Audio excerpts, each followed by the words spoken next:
The male lead had a face identical to mine, but I was the heir to a billionaire fortune while he was just a D-list actor. To prove he was my equal, he decided to seduce my fiancée, planning to stir up trouble on my wedding day. But before they could make their move, I preemptively announced that the wedding was off. The moment the words, "the wedding is cancelled," left my lips, the entire hall erupted. What's happening? Weren't he and Miss Davenport supposed to be childhood sweethearts?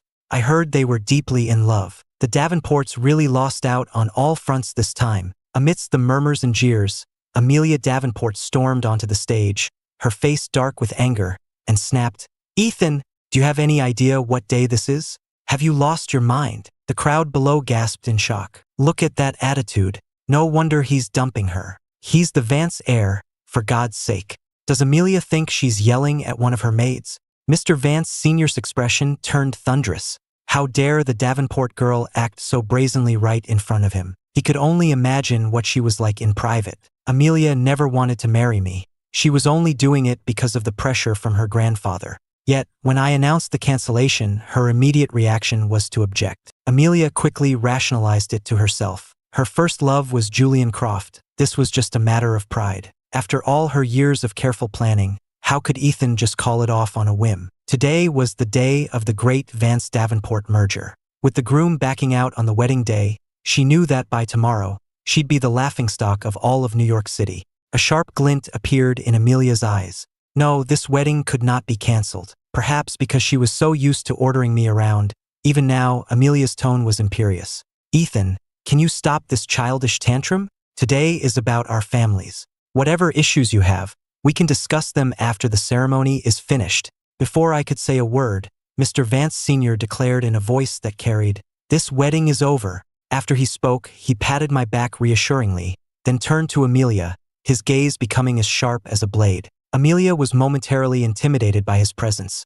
But then she remembered she wasn't the one who had suddenly called everything off. She was supposed to be the victim here. Shaking off her initial shock, she took the moral high ground, addressing Mr. Vance Sr. as an equal. "Mr. Vance, Ethan is throwing a fit about canceling the wedding. Surely on a day as important as this, you can't just let him do whatever he wants." Her tone clearly implied, "You need to get your grandson under control." Mr. Vance Sr. shot her a look, a chilling frostiness in his weathered eyes. He spoke with immense authority. "My grandson and heir to the Vance name has every right to be willful. He can do as he pleases." In an instant, the entire ballroom fell into a dead silence. Though the old man hadn't moved a muscle, the crowd could almost hear the sound of a slap echoing across Amelia's face. Amelia had lived a charmed life and had never been so publicly humiliated. She couldn't stop herself from demanding, "Mr. Vance, are you declaring war on the Davenport family?" The moment she finished speaking, the sharp crack of a real slap filled the air. Amelia's head snapped to the side. The person who had hit her was her own grandfather. Mr. Davenport Sr. Amelia clutched her cheek in disbelief. "Grandfather!" Mr. Davenport Sr., so furious his mustache trembled, slammed his hand on the table. "You have the nerve to call me grandfather? Apologize to Mr. Vance this instant." Humiliated, tears streamed down Amelia's face. She turned and fled from the ballroom. This shocking turn of events left the guests stunned. Mr. Davenport Sr.'s face was as black as thunder, and the ballroom erupted into chaos. "So, is the wedding on or off? The bride just ran out." "What wedding? The Vance heir wanted to call it off anyway. This works out perfectly for him. So many women were heartbroken when he got engaged. I guess he's back on the market." I stepped up to the microphone to address the crowd. "Thank you all for coming. I regret to inform you that my engagement to Amelia Davenport is officially over. From this day forward, we will go our separate ways." With that, I walked away, bringing the curtain down on what was supposed to be the wedding of the century. After the chaos died down, my grandfather saw that I was calm and smiled, relieved. "Ethan, what made you suddenly decide to call things off with that Davenport girl?" My expression was neutral. "I found out she was seeing someone else. Right before the wedding, she was on a call saying she was only marrying me for the Vance fortune. Once she had your trust, the Davenports planned to take over our company and then get rid of me." This was a half-truth. I hadn't actually overheard the call, but I knew from the past that this was exactly what she would do. My grandfather slammed his fist on the table and raged. "What? That Davenport girl actually said that?" I nodded firmly. "Every word is true. I could have overlooked the cheating, but I will not tolerate anyone scheming against the Vance family. My grandfather suppressed his fury. Don't worry, Ethan. I will make Amelia Davenport pay for this. By the end of his sentence, his voice was laced with a chilling intent. But I shook my head. Grandfather, just dealing with Amelia won't solve the real problem. It's a temporary fix. The truth is, I want to join the Vance Corporation. My grandfather was taken aback. Ethan, why the sudden change of heart about the business? His reaction was understandable. The original Ethan had been obsessed with painting his whole life, even gaining some recognition in the art world. Although my grandfather had wanted to groom me as his successor, he saw my passion lay elsewhere and let me follow my dreams.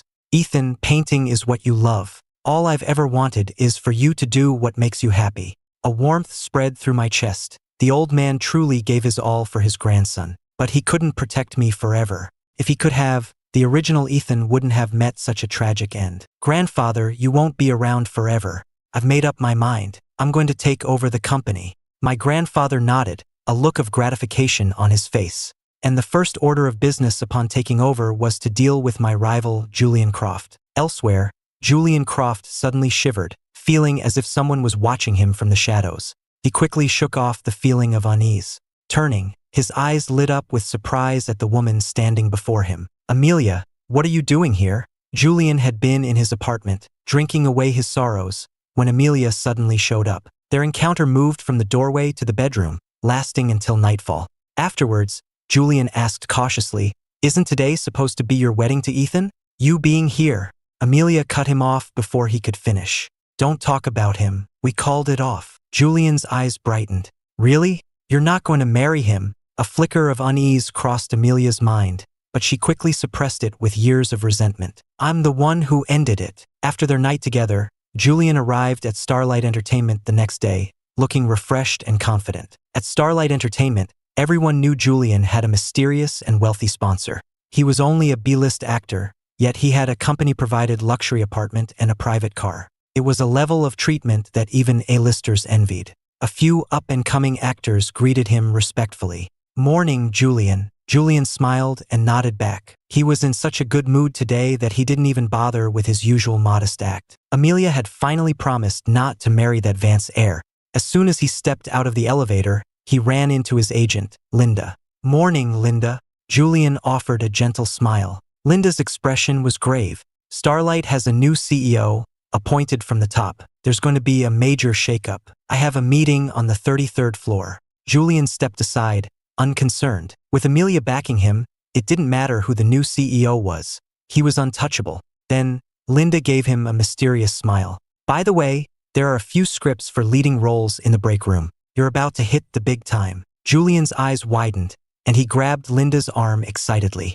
"Linda, are you serious?" Linda nodded with a knowing smile. Julian sprinted back to the break room, his hands fumbling as he searched for the scripts. He was finally going to be a leading man. A future of fame and fortune was just within his grasp. In the 33rd floor boardroom of the Starlight Tower, department heads whispered amongst themselves, speculating about the new CEO sent down from corporate. A new king means a new court, and everyone was worried about their job security. At 10 o'clock sharp, the heavy boardroom doors swung open, and I strode in, commanding the room. The executives were secretly shocked. The new CEO was so young. More than a few of them wore expressions of disdain. My eyes scanned the room as I spoke calmly. "I'm Ethan Vance." Those three simple words made the color drain from every face in the room. This was the heir to the entire corporation. The same executives who had been sneering moments ago were now beaming. "Mr. Vance, a pleasure." I crossed one leg over the other. "In this building, you will call me Mr. Vance." They all replied in unison, "Understood, Mr. Vance." I nodded, satisfied. Good. Taking over Starlight Entertainment was going more smoothly than I'd expected. The heir card was certainly effective. "Linda." Hearing her name, Linda felt a knot in her stomach. "Yes, Mr. Vance? What can I do for you?" I asked nonchalantly. "You have an actor on your roster named Julian Croft, correct?" Linda answered cautiously. "Yes, he's 21, has played supporting roles in a few major productions, and is currently one of our B-list actors." Hearing this, a small smile played on my lips as I glanced at Linda. What a coincidence. He has the same last name as my mother's side of the family. I had already done my research. Linda wasn't Julian's original agent. Amelia had pulled strings behind the scenes to make the switch. Now, it was time to put things back in their proper place. Linda couldn't read my intentions, so she offered a safe assessment. Julian has decent market value and no negative press at the moment. My smile vanished. That actor with a name that reminds me of my own, I don't like him. You know what to do. The smile froze on Linda's face. Consider it done, Mr. Vance. On the 17th floor, Julian was engrossed in reading a script. Linda had picked out some great projects for him. Fantasy epics, modern dramas, high school romances. Everything was there. Julian's favorite was the fantasy script. It told the story of a small-town boy who stumbles into a world of magic, becoming entangled in a web of love and conflict with his beautiful mentor, a demon queen and an elven princess. He dreamed of playing the lead, becoming an overnight sensation, an A-list star with endless movie deals and endorsement contracts. When Linda walked in, Julian greeted her with a radiant smile. Linda, you're back. So who's the new CEO? I've been looking at the scripts, and Crown of Embers looks amazing. Linda cut him off, her face expressionless. Crown of Embers isn't for you. Julian's smile froze. A flicker of disappointment crossed his face, but he quickly recovered. Okay, well, the high school drama, summer semester, looks good too. Linda cut him off again. That's not for you either. Julian stared, his eyes wide. Linda, are you joking? Linda sneered. Do I look like I'm joking? As of today, all of your projects are being reassigned to Maya-chan. This is an order, not a negotiation. Julian's voice trembled. What? You're giving everything to Maya-chan? Why? Linda tossed back coldly. You should think long and hard about who you've pissed off recently. The color drained from Julian's face. Could it be? Meanwhile, in the 33rd floor CEO's office, I was lazily spinning in my chair when a voice echoed in my mind. Redeem Chloe Sterling. A wicked grin spread across my face. Nice name. You want me to change her fate? Interesting. Let's see just how tragic Chloe's story is this time around. In this timeline, Chloe Sterling was cast as the classic evil supporting character. As a top celebrity, she had a brilliant career ahead of her, but she became a target simply because the male lead, Julian, had a crush on her. Because Amelia was obsessed with Julian, Chloe found herself inexplicably in the crossfire. Under pressure from the Davenport Corporation, Chloe was quickly buried in scandals, losing all her savings and accumulating massive debt. To make matters worse, her critically ill mother, not wanting to be a burden, took herself off life support and died. Devastated by one blow after another, Chloe fell into a deep depression and ultimately took her own life. Meanwhile, Chloe Sterling pulled the brim of her black baseball cap down, stepping out of the Starlight Entertainment building. Her agent had just implied that a wealthy businessman had his eye on her. If she was willing to play the game, she could have her career back. The casting couch was a grim reality of the industry. Her agent tried to coax her, but Chloe walked away without a second glance. Behind her, her agent's voice, thick with frustration and anger, yelled, "Stop acting so pure. After the Davenports are done with you, you'll come crawling back to me." The young woman pressed her pale lips together, clutching a medical bill as she hurried toward the hospital. At the hospital, Chloe pushed open the door to the room. The woman on the bed was pale, but you could still see the beauty she possessed in her youth. "Chloe, you're here." Chloe rushed to her side. "Mom, don't get up. Let me help you." Her mother asked, "Isn't work busy? How do you have time to visit me every day?" Chloe answered vaguely, "Things have calmed down." She didn't want her mother to know about her troubles. They talked for a while until her mother drifted off to sleep. Chloe then quietly slipped out of the room. Just as the door clicked shut, her phone buzzed. A message on a gig finder app popped up. Art model needed. $1,000 an hour. Seeing the words $1,000 an hour, Chloe, who desperately needed the money, was tempted. Half an hour later, Chloe stood at the gates of the Inkwell estate, a private, gated community. The pressure was immense. Even at the height of her career, she could never have afforded a home here. The moment she pressed the doorbell, she had the urge to turn and run. After being canceled online, blacklisted by the industry, and deliberately shut out of every job, she had learned to be cautious. After all, with her looks, plenty of men had tried to take advantage of her. The mansion's gate swung open slowly. To her surprise, it wasn't some lecherous old tycoon who answered, but a young woman. Chloe breathed a silent sigh of relief. "Hello, I'm Chloe Sterling. I'm here about the art model position." The young woman's eyes widened as she pointed. "Wait, aren't you that famous actress?" "I used to be." Chloe's voice was even. "Can we begin now?" The woman quickly shook her head. "Oh, it's not me who hired you. It's my employer. Please, come in." Chloe followed the maid, whose name was Lucy, into the mansion. Lucy stopped in front of a studio on the second floor. My employer said you should go in alone. Lucy lowered her voice. And remember, whatever he asks you to do, just do it. Don't ask questions. Chloe gave a slight nod. Once Lucy had left, she stepped into the art studio. As she did, a languid voice drifted from within. Take off your clothes. Color instantly flooded the young woman's cheeks. What? Chloe took a flustered step back. I'm here to be a model, not to do anything else. She turned to leave. A soft chuckle came from behind the easel. Chloe stopped. What's so funny? She knew she should leave right then, but something about that laugh held her captive. The man's lazy voice drifted from behind the easel again. I think you've misunderstood. I asked you to take off your clothes because I twirled a paintbrush between my fingers. Miss Sterling, do you remember why you're here? The young woman bit her lip. To be a life model.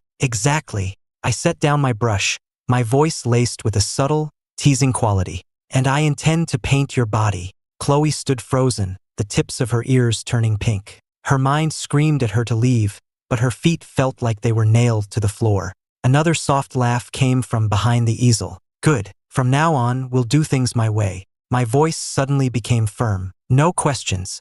Understood. Blushing, she nodded. I spoke again. Turn around. She obediently turned her back to me. I began to walk toward her, my footsteps growing louder. Chloe knew her employer was a man, but she hadn't expected someone so elegant and handsome. I circled her, studying her from every angle. When I came to stand in front of her again, she finally broke the silence. What are you looking at? I smirked. Inspecting the merchandise. I have to see if you meet the qualifications.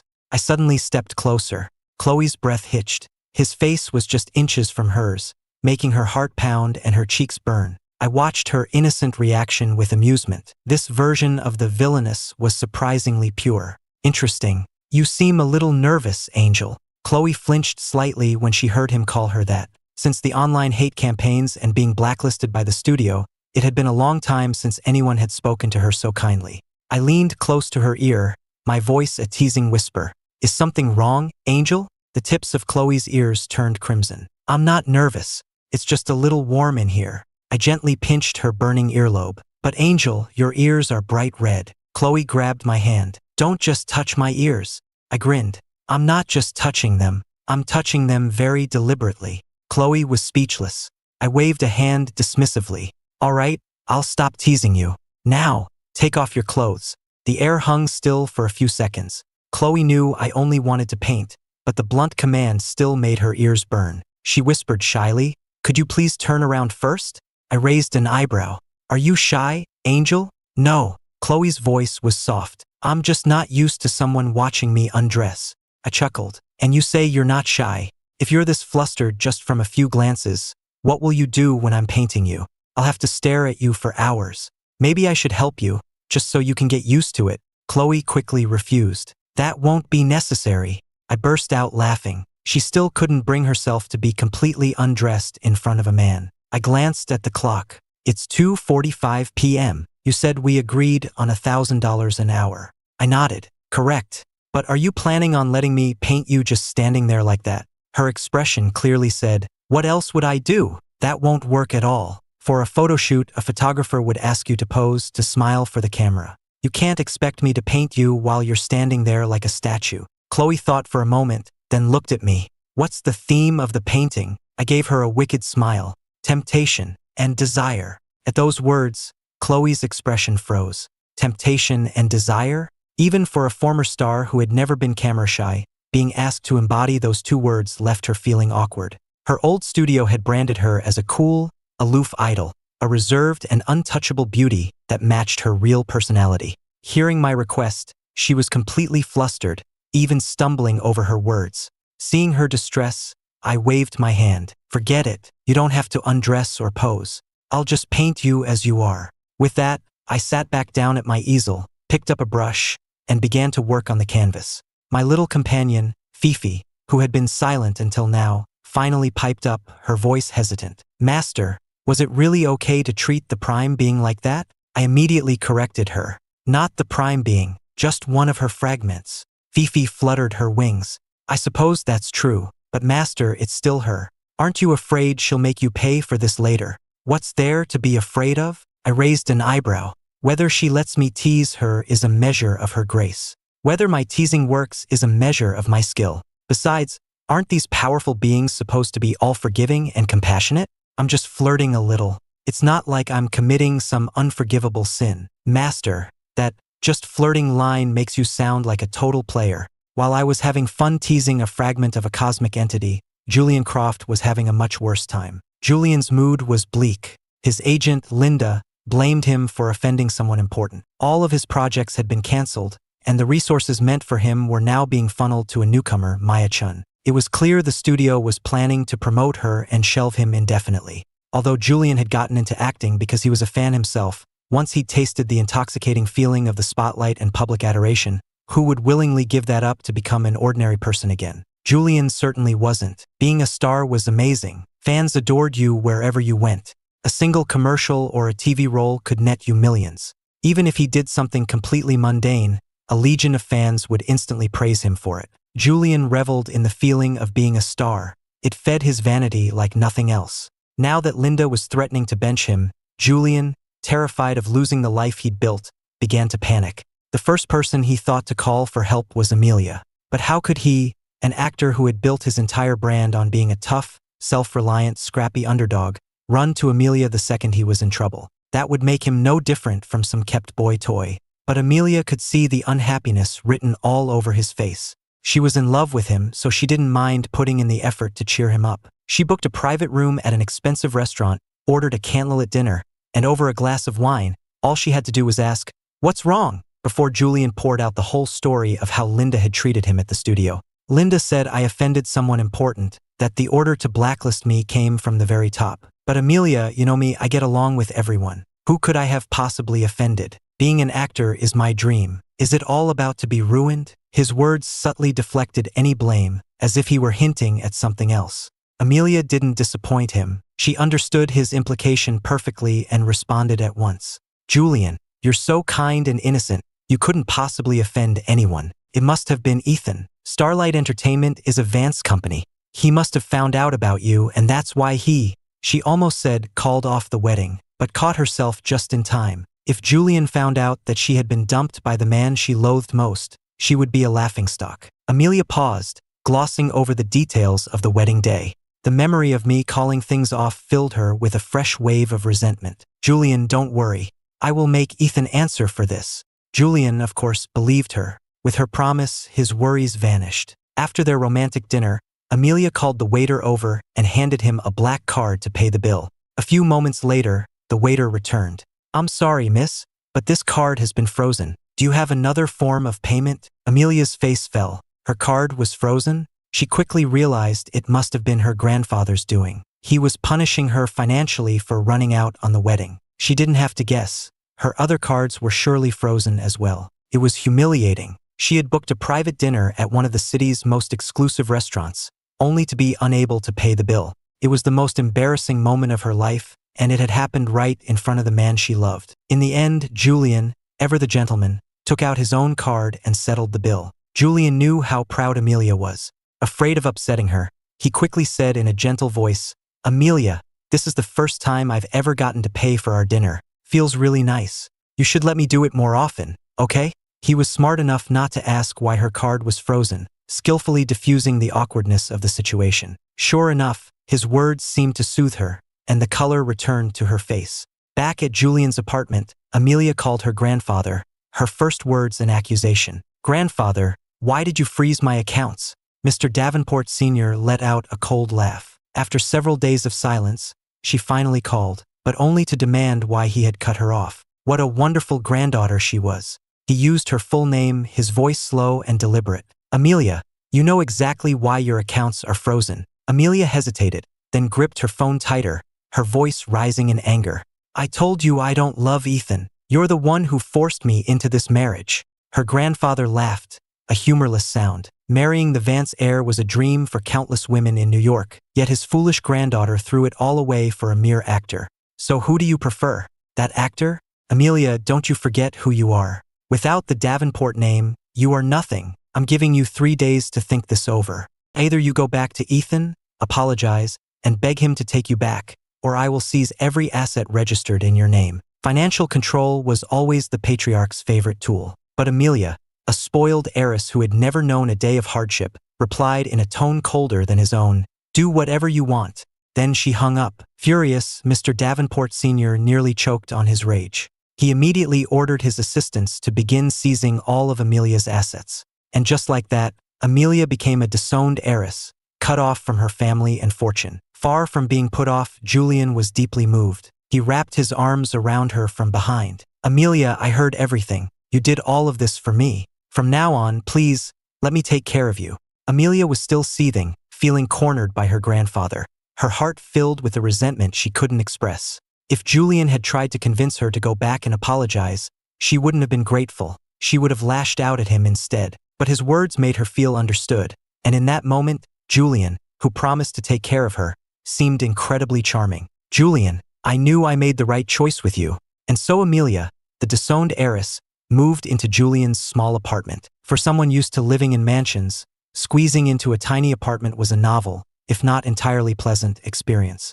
After several days lost in each other's company, Julian finally remembered his career. Amelia decided to accompany him to Starlight Entertainment, planning to stand up for him. "Julian, I'm coming with you. I'd like to see that agent of yours try to bully you with me there."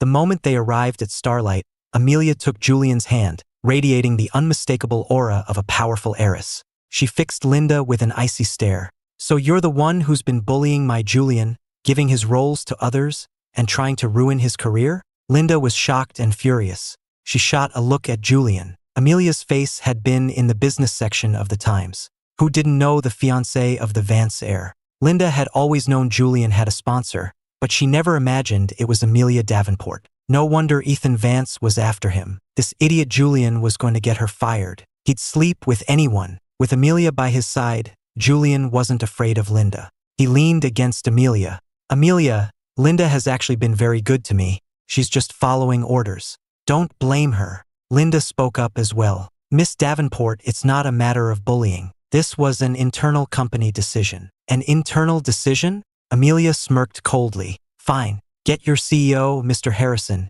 in here." Mr. Harrison was the former CEO of Starlight. Clearly, Amelia hadn't heard the news. She expected Linda to look terrified at the mention of his name. Instead, Linda replied without blinking, "I'm sorry, Miss Davenport, but Mr. Harrison has been dismissed." Amelia frowned, a vague sense of unease creeping in, a feeling that things were slipping from her control. "Dismissed?" Linda replied evenly, "That's correct.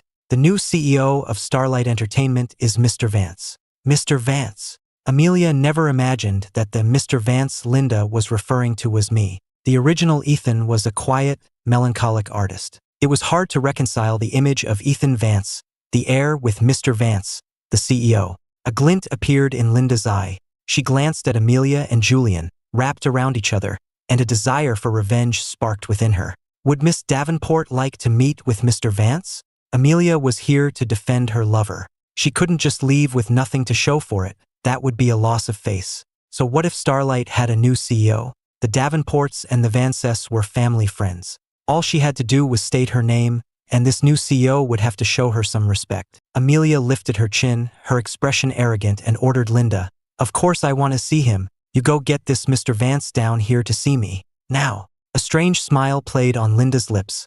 "Of course, Miss Davenport. Please wait a moment while I inform Mr. Vance." Then, right in front of Amelia, she picked up the phone and dialed the extension for the CEO's office.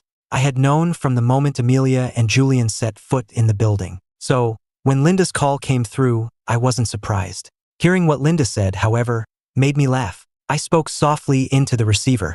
"That's hilarious. Who the hell does Amelia Davenport think she is, that I should go down to see her?" I leaned back in my chair, the picture of nonchalance. Either Amelia can haul herself up to the 33rd floor, or you can have security throw them out of the building. Receiving her orders, the corners of Linda's mouth turned up. She replied respectfully, "Yes, Mr. Vance." Julian was only acting so arrogant because he had Amelia backing him. At the end of the day, it was the Vance Corporation that signed his paychecks. What right did Amelia have to throw her weight around here? It was only because Ethan had been in love with her. When Ethan loved Amelia, she was the future lady of the Vance Empire, and everyone at Starlight had to treat her with respect. But now that he didn't, who was she? Now that Linda knew my stance, She knew exactly what to do. She turned to relay my message to Amelia, a barely concealed sneer on her face. Miss Davenport, Mr. Vance says he's very busy and can't come down. If you wish to see him, you'll have to go up to his office on the 33rd floor. After all, she was still a Davenport. Even if she wasn't going to be Mrs. Vance, she was still far above a simple agent on the social ladder. So Linda softened my words, trying to save Amelia a little face. If she had repeated my exact words, telling her to haul herself up here, Amelia might have had an aneurysm. Even with Linda's softened delivery, Amelia was so incensed that the CEO wouldn't come down to see her, but instead summoned her to the 33rd floor, that she let out a bitter laugh. She laughed, her voice dripping with anger. Did you not tell him who I am? That's right. She still thought this Mr. Vance was someone else entirely. Linda gave her a look that clearly said, "Are you deaf?" and reminded her, "Miss Davenport, I announced your name when I called him. Did you not hear me?" Amelia's cheeks burned. Of course she had heard. The fact that he knew who she was and still dismissed her so casually only fueled her rage. Amelia was not used to being ignored. She sneered, "Fine, I'd like to see just who this Mr. Vance thinks he is." When Amelia, with Julian in tow, arrived on the 33rd floor and pushed open the door to the CEO's office, she froze the moment she saw me sitting inside. I looked at her and smiled. "What's this? Don't you know how to knock? Or is this just a sample of your Davenport manners?" Snapping out of her shock, Amelia frowned. "Ethan, don't you dare lay a hand on Julian." She was so focused on me that she didn't notice Julian freeze at the sound of my name, his eyes wide with shock. He knew Amelia had a fiancé she'd known since childhood, but he never imagined it was the handsome CEO standing before him. The awkwardness of the situation was crushing him. I didn't even bother looking at him, replying to Amelia with a smile. "Miss Davenport, what makes you think I'm bullying your little boy toy?"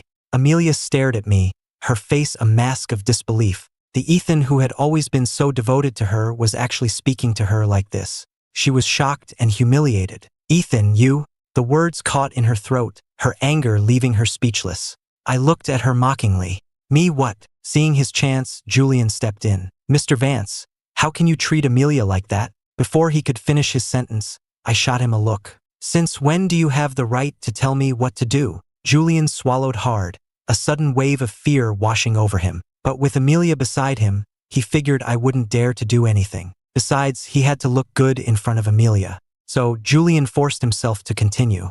"Mr. Vance, Amelia is a Davenport, the president of the Davenport Corporation. She's a lady. You can't just disrespect her and insult her like this. It's wrong." I turned to Julian and smiled. "Julian, that's your job. You're the one who needs to flatter and please this woman. I'm different. I can say whatever I want to Amelia, and what can she do about it? That's the difference between you and me." Julian didn't dare to argue. He knew I could ruin him with a single phone call. Seeing her precious boy toy get shut down while defending her, Amelia couldn't stay silent. She glared at me. "Ethan, what are you so smug about? You're nothing without your family name. I came here today to ask you why you're doing this to Julian." Seeing his opening, Julian quickly added, "Mr. Vance, Linda told me you've canceled all my projects. I may not have been born with a silver spoon like you, but even people without money have their pride. If you keep pushing me, when I have nothing left to lose, I'll have no choice but to take you down with me." I glanced at him. "Is that a threat?" Julian pressed on.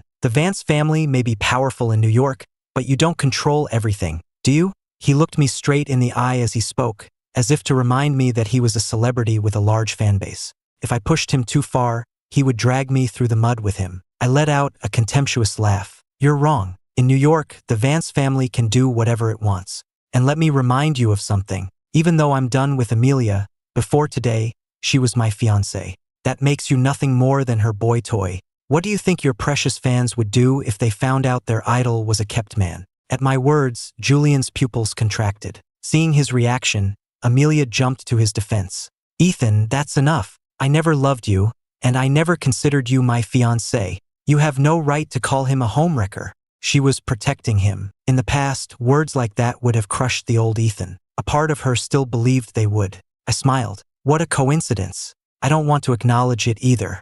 But the fact is, the Davenports have profited handsomely from their association with my family over the years. Your denial doesn't matter. To the rest of the world, you're just the woman the Vances cast aside." The moment she heard the words Vance woman, her mind went blank, consumed by rage.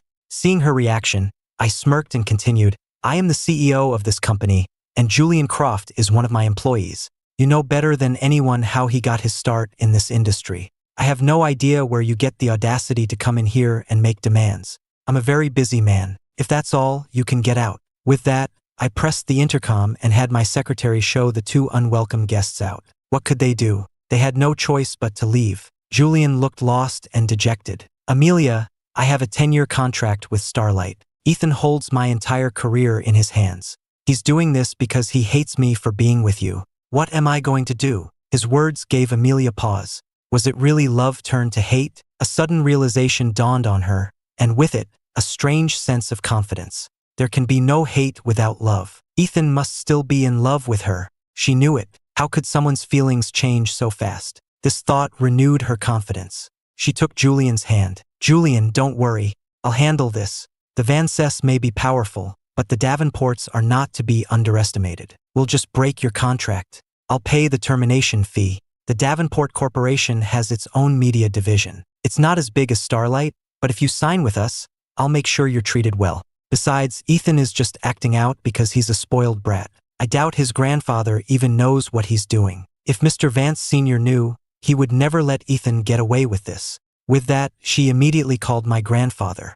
Mr. Vance, Ethan knows nothing about running a company. He's running Starlight into the ground, playing favorites and ruining the careers of talented actors on a whim. A promising young artist is having his future destroyed. Do you really think that's acceptable? My grandfather immediately let out a cold laugh. It's not your place to tell me how to handle my grandson, and this promising young artist wouldn't happen to be that boy toy of yours, Julian Croft, would he? After our previous conversation, my grandfather had had Amelia investigated and knew all about Julian. Amelia didn't know how to respond. She pressed on, Mr. Vance, I'm not being selfish. I'm just worried that Ethan is going to bankrupt Starlight Entertainment. It's one of your family's most profitable assets. I'm only trying to help. My grandfather sneered. We don't need your help. As long as Ethan is happy, I don't care if he runs Starlight into the ground. It's a toy for him to play with. The Vance family can afford the loss. With that, he hung up on her and immediately dialed another number, tearing into Mr. Davenport Sr. Davenport, get your granddaughter under control. She has the nerve to call me, defending her boy toy and criticizing my Ethan. I'm telling you, my patience is wearing thin. The apple doesn't fall far from the tree. And if the granddaughter was out of control, it was the grandfather's fault. The moment Mr. Davenport Sr. answered the phone, he was met with a tirade from my grandfather, and his face grew dark. My grandfather's attack was relentless, confident, and justified. Mr. Davenport Sr. couldn't get a word in edgewise. In that moment, he was being lectured like a schoolboy. Having been on the receiving end of my grandfather's wrath, Mr. Davenport Sr. naturally took his frustration out on the one who had caused it, Amelia. Amelia, you foolish girl, always causing trouble. Have you lost your mind? Do you have any idea who Ethan is? Harrison Vance dotes on that boy, and you had the audacity to complain to him directly. Are you reckless? Or just plain stupid? This time, her grandfather was truly livid. After chewing her out, he hung up and then proceeded to publicly announce that he was cutting Amelia off completely. It was partly to appease my grandfather, and partly because Amelia had truly and utterly disappointed him. As for Amelia, she found that her influence within the Davenport Corporation had vanished. All the promises she had made to Julian were now just empty words. Since I had decided to make this pair pay for what they did to the original Ethan, I had no intention of stopping now. My status as the Vance heir was a powerful weapon. I didn't even have to get my own hands dirty. Once I made my dislike for Julian known, plenty of people were eager to curry favor by making his life a living hell. Every day, Julian would come home and complain to Amelia, begging her to do something, but what could she do? To add insult to injury, the luxury apartment Julian was living in was company property. I made a suggestion at the right time, and the company took it back. Julian and the now penniless Amelia were forced to move out. The company car he had been given was also repossessed. I was dismantling their lives piece by piece. Now, Amelia was completely dependent on her struggling actor boyfriend. She was lost. Was this really the life she had chosen? While Julian and Amelia were going through hell, I was thriving. Chloe arrived at the Inkwell estate on time every day. I would paint, admiring her beauty, occasionally teasing her just enough to make her blush before pulling back. And when Fifi gave me real-time updates on Julian and Amelia's miserable lives, I couldn't help but smile. I decided to go out for a drink to celebrate. The Velvet Rope was one of New York's most exclusive clubs, a place of neon lights and hedonism. And Chloe Sterling, once a top star, was now singing on its stage. Kyle Preston, heir to the Preston fortune, had always been one of Chloe's biggest fans. Back when she was famous, he would send flowers to her concerts and lavish her with expensive gifts, all in the hope of catching her eye. But back then, she was a star far out of his reach. Now that star had fallen, landing in this dark, chaotic world, seemingly within his grasp. Kyle didn't care about the online rumors. He had tracked her down to the Velvet Rope, where she now sang for a living. Chloe had chosen the Velvet Rope because its owners were powerful enough to be immune to the Davenports' influence. It was one of the few places Amelia couldn't touch her. I entered the club, found a booth, and watched Chloe on stage. Her expressive eyes and captivating performance drew the attention of many men in the room. They held their drinks, ready to make their move, but before they could get close, several men in black suits and sunglasses materialized, blocking their path. Once the would-be suitors had retreated, the men in black melted back into the shadows as if they had never been there. I acted as if I hadn't noticed a thing, casually swirling the drink in my glass and taking an occasional sip. Chloe only performed at the Velvet Rope on Friday nights.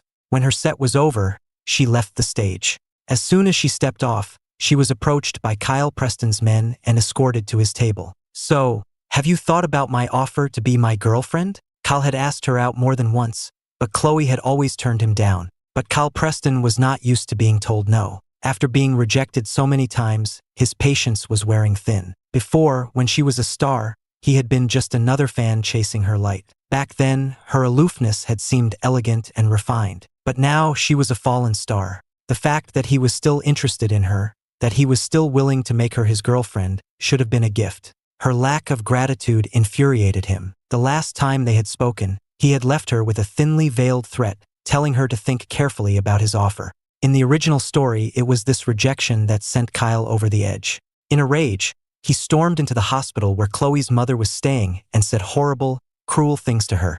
It was only then that her mother learned what Chloe had been going through. The shock caused her to have a relapse, and she was rushed into intensive care. Later, after she was stabilized, not wanting to be a burden on her daughter any longer, she secretly removed her own breathing tube in the middle of the night. The next morning, Chloe woke to find her mother's cold, lifeless body. In a way, Kyle Preston was the final straw that broke her. The poor girl. I couldn't let her suffer that fate again. That's why I was here tonight. Chloe shook her head. "I'm sorry, sir, but I'm focused on my work right now. I'm not interested in dating." Kyle pressed on. "I can give you money." Chloe replied coolly. "I haven't done anything to deserve it." Kyle frowned. "Is there something wrong with me? You keep turning me down. Are you seeing someone else?" Chloe was about to say no, but then an image of me flashed in her mind, and she hesitated. That single moment of hesitation was all Kyle needed. It ignited his fury. "I thought you were only focused on your work." "Who is he?" Chloe replied coolly. "I don't see how that's any of your business." Kyle glared at her, his voice low and menacing. "Chloe, you're going to regret this." Chloe ignored his threat and turned to leave, but Kyle and his friends blocked her path. "Chloe, stop right there." One of Kyle's friends, trying to score points, stepped forward. "Chloe, do you still think you're some big shot? Our friend Kyle is interested in you. That's a compliment. You should learn to take it." Chloe turned to walk away, but she had only taken a few steps when she heard Kyle's voice behind her. "Chloe, you have a sick mother, don't you?" She spun around, her beautiful face now a mask of ice, her eyes glinting with a dangerous light. "What are you planning to do?" Kyle smiled. "I've been chasing you for so long, and you keep turning me down for some other guy. You're making me look like a fool. You can't expect to get away with that without paying a price." Chloe's voice was like ice. "Do whatever you want to me, but you will not touch my mother." Her eyes shone with a desperate, dangerous light. If he crossed that line, she would not hesitate to bring him down with her. Kyle was momentarily taken aback by her intensity. "Fine, I won't touch your mother, but if you want to keep her safe, you'll drink every bottle on this table, down to the last drop." The table was covered with dozens of bottles of hard liquor. In the original story, she drank it all, but Kyle didn't keep his promise. He went after her mother anyway. But with her mother's safety on the line, Chloe couldn't afford to take that chance. Her slender, pale hand reached for a bottle. Before she drank, she said coolly, "I'll drink. I just hope you're a man of your word." With that, She tilted her head back and down the entire bottle. The crowd around them started to cheer. Incredible. Keep going. That's just the first one. After the first bottle, the room was already starting to spin. As she reached for the second, a hand closed around her wrist, stopping her. I leaned in and whispered in her ear, "Drinking without me?" Her eyes were glazed over as she murmured my name, "Ethan." I nodded. "Yes, it's me." Then, I gently kissed the lingering taste of liquor from her lips. She looked at me, shocked. "Why did you kiss me?" I smiled. "Because I like you." Then I tilted her chin up. "Do you like me?" Chloe heard her own voice, stripped of its usual coolness and now soft with intoxication, but her answer was firm. "Yes, I've liked you since the first time I saw you." After she said it, she leaned in and kissed me again. Seeing this, Kyle felt like he was losing his mind. This man had appeared out of nowhere, kissing and holding Chloe, and she, the same woman who had always been so cold to him, wasn't resisting at all. In fact, she was kissing him back, telling him she liked him. Kyle's face twisted in a furious snarl. "Who the hell are you?" he screamed. "You dare to steal my woman? You have a death wish." I steadied Chloe, then shot a sidelong glance at Kyle. "And who are you to be shouting at me? I think you're the one with the death wish." Kyle was a spoiled brat who was used to getting his way. This was the first time anyone had ever dared to speak to him like that. He lunged forward, but before he could land a punch, the men in black reappeared. One of them caught his wrist in a grip of steel. I said, my voice calm and even, "Break his arm." I said it with no more emotion than if I had been ordering a coffee. Kyle's eyes widened in terror. "You wouldn't dare. Do you know who I am?" I smiled. "I can assure you I dare." "Do it." My bodyguard acted immediately. A sharp crack echoed through the club, followed by Kyle's agonized scream. Everyone in the vicinity was frozen in shock. "Are you insane?" someone shouted. "That's Kyle Preston. The Preston family will destroy you for this." Kyle, who had never known a moment of real pain in his life, cradled his broken arm, his face pale and twisted. "You're dead," he hissed. "My family will not let you get away with this." I raised an eyebrow, a playful smile on my face. "Good, I'll be waiting." Just then, someone in the crowd recognized me and tried to warn him. "Kyle, shut up. That's Ethan Vance." At the mention of my name, Kyle's hysterical threats died in his throat. His face went rigid. Couldn't be. After learning who I was, even with a broken arm, Kyle didn't dare say another word, let alone think about getting revenge.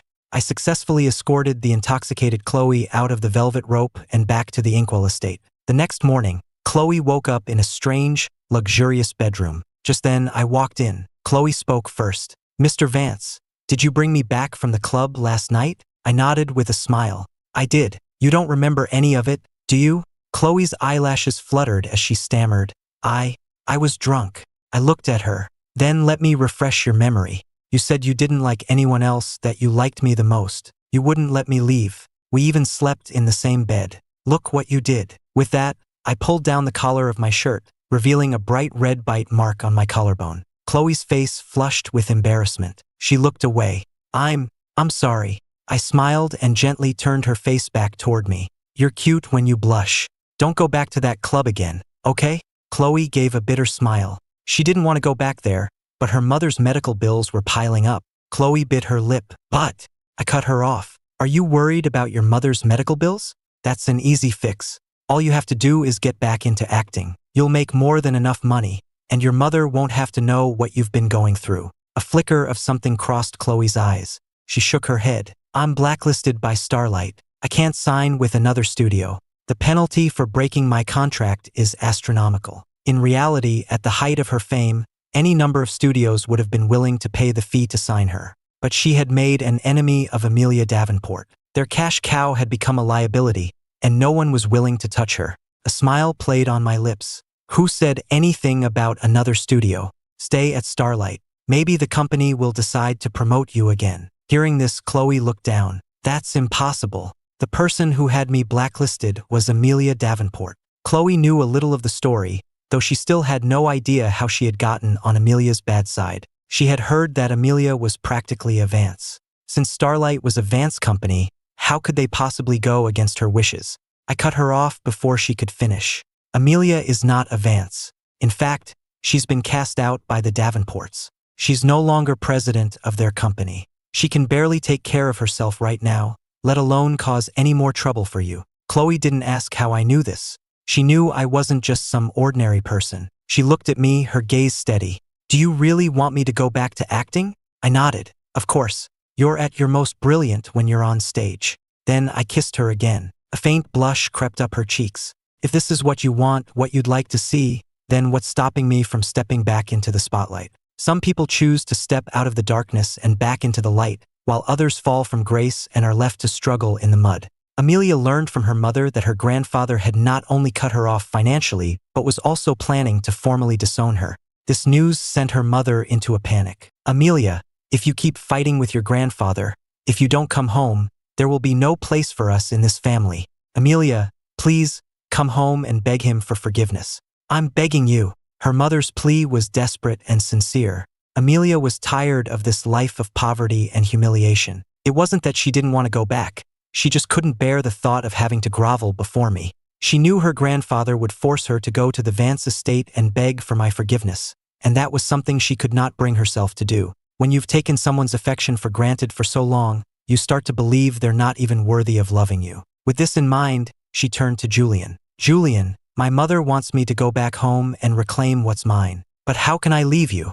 Julian had his own agenda. In the past, he would have never wanted her to leave. He would have wanted her by his side every moment. But now, she was no longer the powerful heiress she once was. Her credit cards were frozen, her properties seized. Her words carried no weight. She couldn't even help him. A fallen heiress was not what he wanted. Realizing this, Julian quickly said, Amelia, you should go. I'll be fine. I love you, and I want what's best for you. As long as I know you're thinking of me, I'll be happy, even if you're not here. With Julian being so understanding, Amelia felt no guilt about returning to her family. Although Mr. Davenport Sr. claimed to be disappointed in her, she was still the woman Ethan had once loved. Seeing her return obediently, he was secretly pleased. If she could win Ethan back, his years of planning might not be a total loss. There might still be a chance. With this in mind, Mr. Davenport Sr. said with a stern face, Ethan is the son-in-law I have chosen for this family. You can only return to the Davenport name if you can win his forgiveness and convince him to marry you. Amelia was not surprised by her grandfather's conditions. She saw right through his noble words to the naked ambition beneath. He was after the Vance family's fortune. A confident, sarcastic smile touched Amelia's lips. She quickly lowered her head to hide it as her grandfather looked her way. She said confidently, I understand, grandfather. Ethan still has feelings for me. It won't be difficult to win him back. Hearing this, the look in her grandfather's eyes softened. He was about to make her a promise when a mocking voice cut in. It came from another woman sitting in the living room, one who bore a slight resemblance to Amelia but carried herself with a completely different air. Ethan Vance is a billionaire's heir. Having his bride run out on their wedding day was a massive public humiliation. I doubt a few sweet words will be enough to fix that. And even if you can win him over, what about his grandfather? Don't you agree, sir? Her grandfather considered this and realized she was right. The words of promise died on his lips. His expression grew cold and distant again. Go and win Ethan back first, he said coolly. Then we'll talk. He didn't even offer her the simplest incentive, like unfreezing her accounts if she succeeded. Amelia had seen her grandfather start to soften, but after just a few words from Jessica Reed, he had hardened again. She shot Jessica a look filled with hatred. Just you wait. Once I have Ethan back and grandfather is on my side again, I will destroy you. Amelia and her mother arrived at the Vance estate. Unlike before, when she had been reluctant to face me, now, with Jessica as a threat, Amelia was almost desperate to see me and win me back. But they were stopped at the door by a maid. I'm sorry, but the young master is still asleep. Please wait. Amelia's mother frowned. It's this late and he's still sleeping? Go and wake him up. She spoke as if she were already his mother-in-law. The maid, Lucy, stared at her as if she were crazy. The young master sleeps as long as he likes. Even Mr. Vance Sr. doesn't disturb him. I think you're overstepping your bounds, Mrs. Davenport. Hearing this, Amelia's mother remembered why they were there and managed to bite her tongue. After Lucy excused herself, worried that I might be taken advantage of, she secretly called my grandfather to let him know the Davenports had arrived. By the time my grandfather got back, I had woken up and come downstairs. I glanced at the mother and daughter and said dryly, We have guests. How lively. Amelia's eyes were immediately fixed on me. Was this Ethan? He seemed more handsome today. Her gaze held a heat that even she didn't seem to notice. Her mother saw the look in her daughter's eyes and felt a surge of hope. There was a chance. She had been worried her daughter would be too proud to humble herself before me. After all, Amelia had never treated me well in the past. It was I who had been foolishly infatuated with her. Now, seeing the way Amelia was looking at me, her mother was sure she would be compliant. She tried to sound friendly. "Ethan, don't say guests. We're all family here. You're my son-in-law after all." I ignored her, walked over to the sofa, greeted my grandfather, and then turned to the maid. "Lucy, get me a coffee." Amelia's mother looked embarrassed, her forced smile faltering. This Ethan was being so disrespectful. She was his future mother-in-law after all. He was acting like a spoiled child, just because he was the Vance heir. But for now, she would have to endure it. My grandfather, sitting on the sofa, glanced at the two of them, his voice heavy. "To what do we owe the pleasure of this visit?" His displeasure was palpable. He made no effort to hide his dislike for Amelia. Amelia's mother trembled under his intense gaze, but as the elder, she couldn't shrink back. She forced herself to speak. "Mr. Vance, about the wedding, our Amelia knows she was wrong. We came today to apologize to Ethan and beg for his forgiveness." My grandfather snorted. "An apology? You humiliated my grandson, and you think a simple apology is enough? You must be dreaming." I spoke calmly. "And how exactly does Miss Davenport plan to apologize?"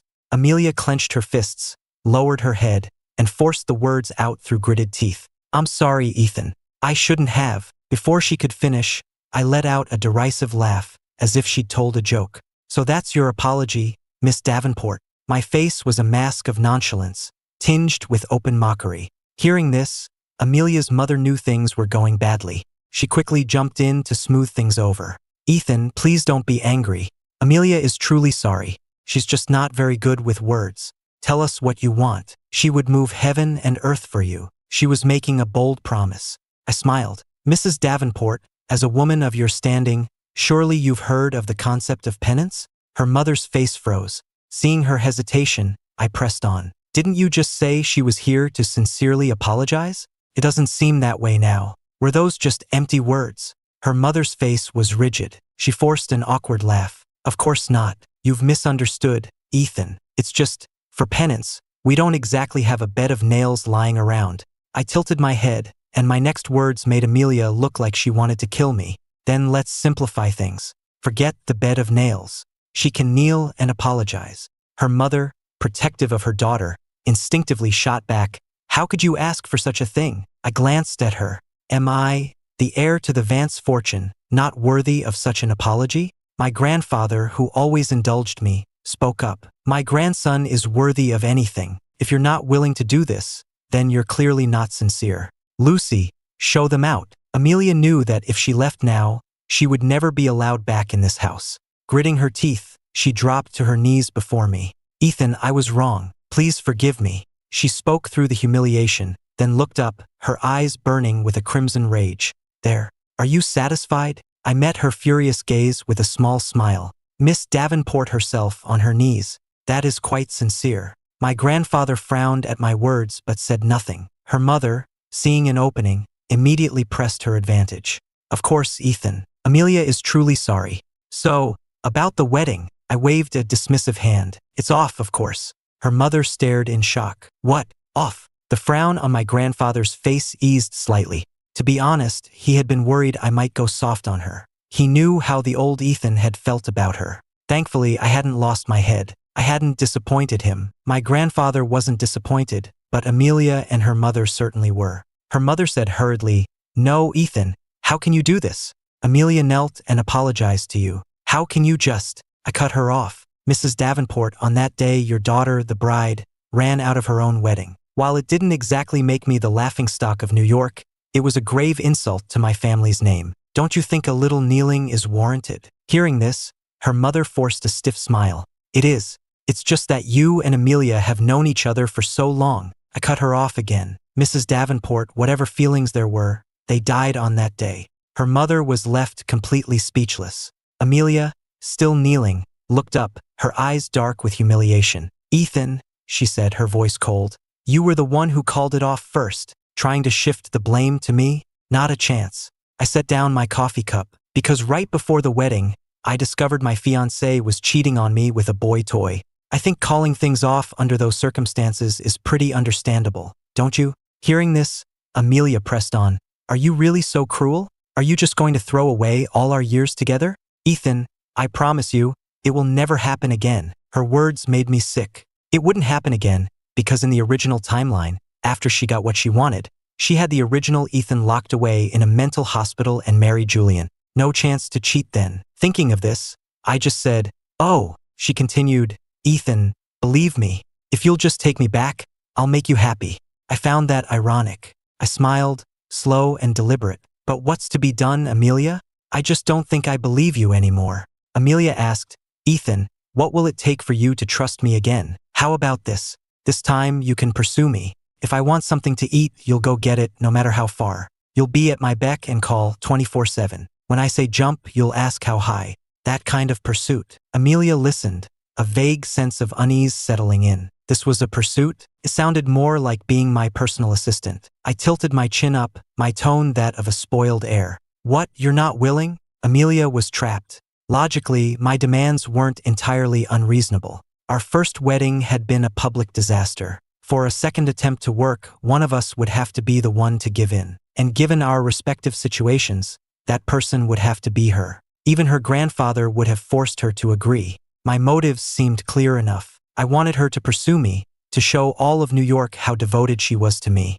But still, a sense of unease lingered. She felt that by agreeing, she was stepping into a trap. I met her gaze with a smile, thinking to myself with malicious glee, did she really think I was giving her a second chance? This was just an opportunity to torture her, to humiliate her, to crush her. In the end, with no other choice, Amelia nodded in agreement. Amelia's apology at the Vance estate was a partial success.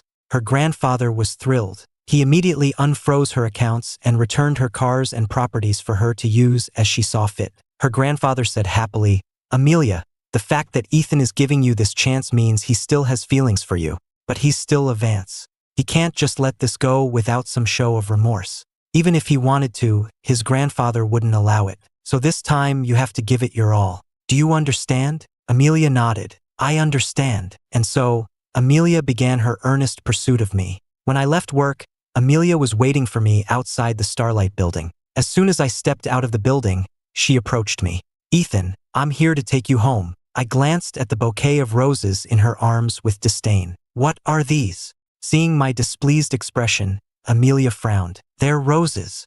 I replied bluntly, "I'm not blind. I know they're roses.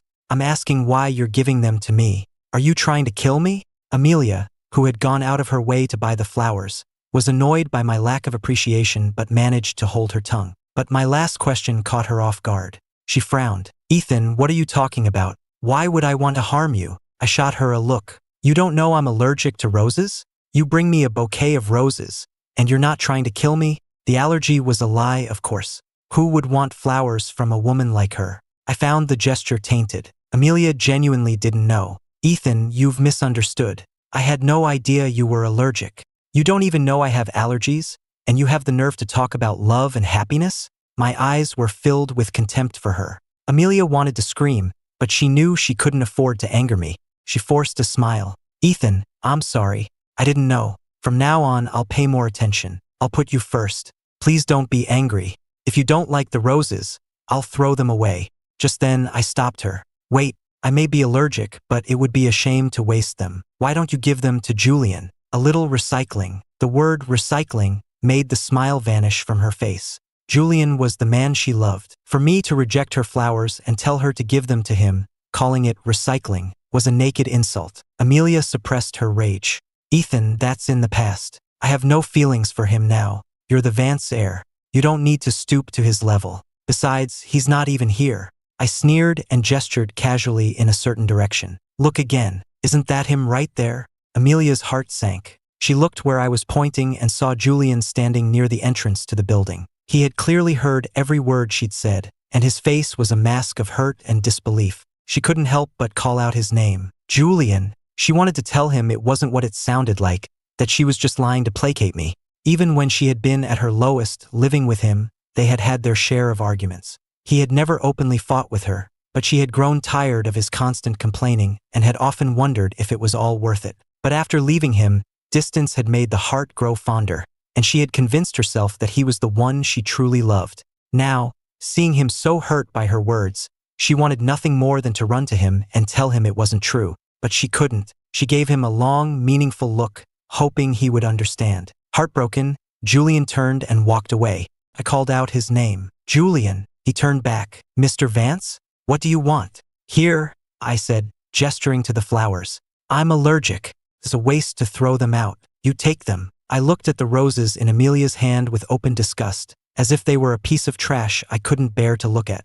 Julian felt the sting of humiliation. He gritted his teeth. "Mr. Vance, I don't like roses." Before he could finish, I let out a cold laugh. "Julian, I'm not offering you a gift. Someone gave me these flowers. I'm allergic, and you happen to be here. I'm asking you to dispose of them for me. Take them home, throw them in the trash, I don't care. Understand?" The implication was clear. I didn't care what he wanted. He was just a convenient garbage disposal. His face paled. Suppressing his anger, he took the flowers and walked away. Amelia silently gritted her teeth, her hands clenched into fists at her sides. She would endure it. I thought to myself, let's see how long you can keep this up. I was in no hurry. Besides, the Vance and Davenport business empires had been intertwined for decades. Even if my grandfather wanted to dismantle them, it would take time. Giving Amelia a chance to win me back was just a smokescreen to keep her grandfather complacent. The Vance family was already slowly closing the net,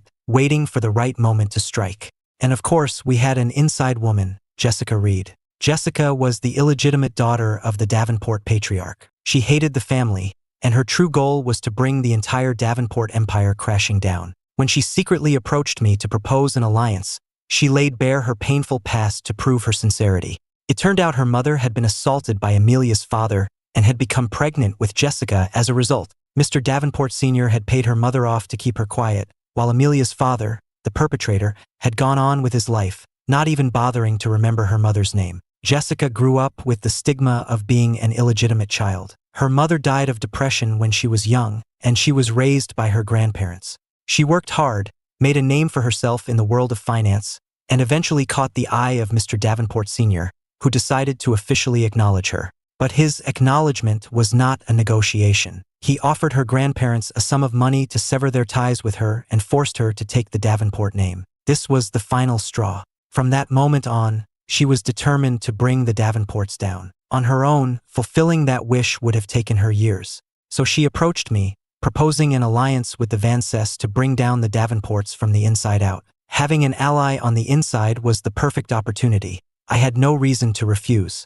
After our meeting, as Jessica was leaving my office at Starlight, she ran into Amelia on her way in. When Amelia saw Jessica coming out of my office, she glared at her with open hostility. "You, Jessica, what are you doing here?" Jessica just smiled coolly. "I'm here on behalf of the Davenport Corporation to discuss a business proposal with Mr. Vance. I don't believe I need to report the details to you." To Amelia, Jessica's words and her calm demeanor were nothing but a blatant display of superiority. It took all of Amelia's self-control not to slap her across the face. When she faced me, however, her temper flared. She demanded bluntly, "Ethan, what was Jessica doing here?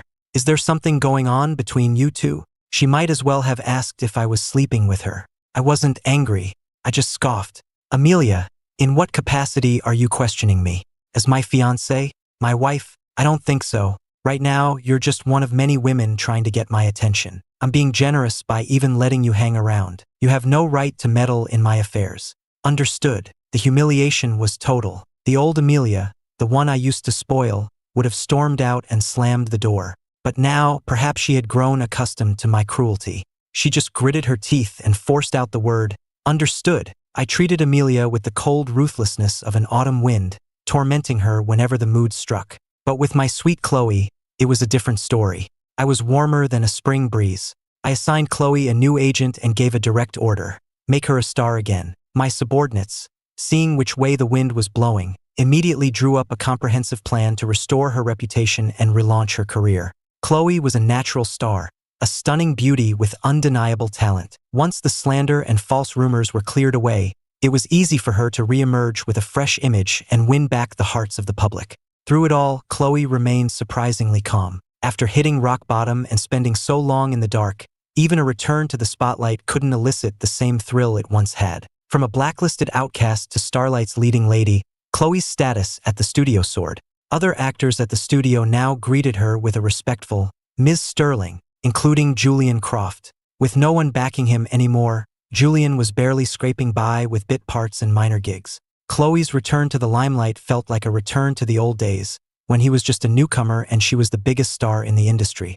Julian once again saw Chloe through the rose-tinted glasses of a fan, and his attentiveness toward Amelia began to wane. Working at the same studio, Julian tried to find ways to get closer to Chloe. When Chloe's new agent found out, she warned her to stay away. That Julian Croft secretly got involved with the former president of the Davenport Corporation, our Mr. Vance's ex-fiancé, and made a powerful enemy. Mr. Vance has blacklisted him, and anyone associated with him will go down too. Julian is probably just trying to use you for publicity, to ride your coattails. Chloe, you have to be careful. Don't let him get what he wants. You've been handpicked by the top brass for a comeback. I don't know why, but you've worked too hard to get here to let someone like him ruin it all. Do you understand? Actors didn't meet with the CEO unless it was for a special reason. Even Chloe had no idea that I was the new head of Starlight. When I gave the order to relaunch Chloe's career, everyone just assumed it was the whim of a spoiled heir, or perhaps that I had a keen eye for talent and couldn't bear to see it wasted. No one suspected there was a personal connection between us. Since we had never been seen together at the studio, there was no reason for anyone to suspect a thing. Chloe listened to her agent, a flicker of understanding in her crystalline eyes. The powerful figure who had blacklisted her was, in fact, Amelia Davenport, and Julian Croft, the man who kept trying to get close to her, had claimed to be her biggest fan. Was there a connection? She was sharp, and she sensed there was more to the story. If her suspicions were correct, the whole situation was absurd. The beautiful young woman pressed her rose-petal lips together. I understand. I'll stay away from Julian from now on. Her agent nodded, satisfied. She was about to say something else when Chloe added, I have a boyfriend. I can't have him getting the wrong idea. At the mention of her boyfriend, her eyes softened and brightened, and a small smile played on her lips. Her agent's jaw dropped. What? Her eyes went wide as she stared at the stunningly beautiful young woman, her voice rising in pitch. You have a boyfriend? The agent quickly covered her mouth, lowering her voice, though her excitement was still palpable. When did this happen? Who is he? Why haven't you ever mentioned this? Don't you know that celebrities in your position aren't supposed to date? Chloe ignored her agent's last question and answered the first two. It was recent, and he's a very handsome man. Her agent ran a hand through her hair in frustration. I can tell just by looking at you that you're head over heels. Chloe didn't deny it. Her agent continued, Chloe, do you have any idea what will happen if your fans find out you're in a relationship? Chloe nodded. I know. I'll lose everything I have now and go back to the way things were. Her agent looked at her with an expression of pure exasperation. You know, and you still. Chloe's eyes were bright and determined. I had nothing before. I was walking alone in a dark abyss. He reached out to me and became the light in my life. He's irreplaceable. Even if I fall back to rock bottom, as long as I have that light, I'll never be in the dark again. I would rather give up everything I have now than let go of his hand. Her agent fell silent. She was new to Chloe's team, but she knew the story of how a top star had been brought down by scandal and lies.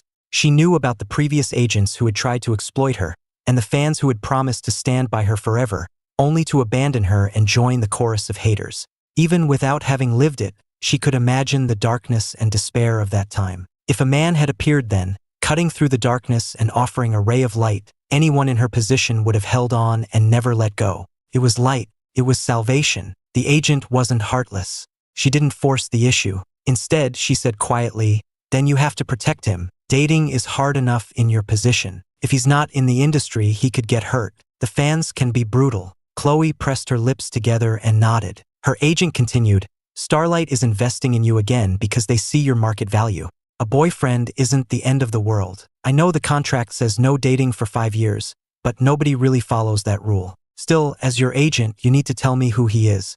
I need to be prepared so I can handle any problems that might come up. Chloe knew she was right. She hadn't intended to keep it a secret, but her agent had never asked, and Chloe was naturally a private person. She wasn't about to announce it to the world. But now that she had asked, there was no reason to hide the truth. Her agent asked, is he in the industry or a civilian? Chloe replied, a civilian, but she silently added to herself, and he's more handsome than most of the actors in Hollywood. I know most of the people in the industry.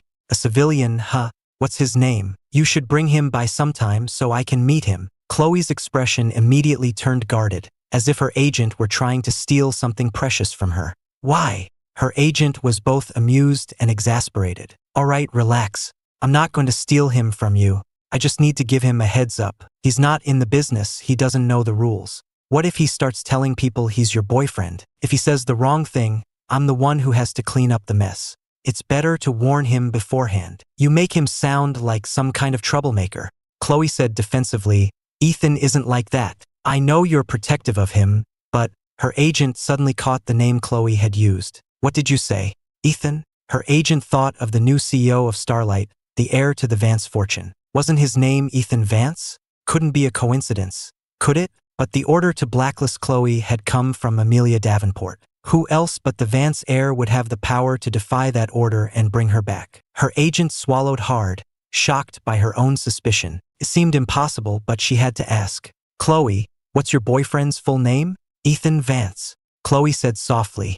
For the second time that day, her agent felt like she had been struck by lightning. Seeing her agent's expression, Chloe asked, What's wrong? Her agent's voice was filled with unrestrained excitement. You have the nerve to ask me what's wrong? You've been quietly dating the heir to the Vance fortune. Her agent was beaming. Even if she only dated him for a short time, as long as things ended amicably, Chloe's career in Hollywood would be secure for life. The studio must have thought highly of her to assign her to Chloe's team. She never imagined she'd stumble into such a golden opportunity. But Chloe frowned, catching the unfamiliar term. Heir? What heir? Chloe had never asked about my background, and my family had always been very protective of my privacy. The world knew the Vances of New York had an heir, but no one knew his name or what he looked like. There wasn't a single photo of me on the entire internet, not even on Wikipedia. The disastrous wedding was supposed to be my first public appearance. The press had been invited and everything. But after Amelia ran out, my family's reputation was on the line. My grandfather, protective of me, forbade the media from publishing a single detail about me, not wanting me to become a topic of public gossip. The Vances' influence in New York was immense. No media outlet would dare defy them and risk being shut down. As a result, my identity remained a secret, known only to a select few in New York's high society. Later, when I took over as CEO of Starlight, I became a more public figure, but only the top executives at the company knew who I really was. The actors only knew that a new CEO named Vance had been appointed from corporate. As a newly reinstated actress, Chloe hadn't yet been privy to that kind of high-level information. Besides, Chloe wasn't the curious type. She was naturally private, so it wasn't surprising that she didn't know the CEO's full name. Her agent gave her a strange look. Wait, you really don't know who Ethan Vance is, do you? Chloe pressed her lips together. I only know that he's my boyfriend. Her agent swore internally.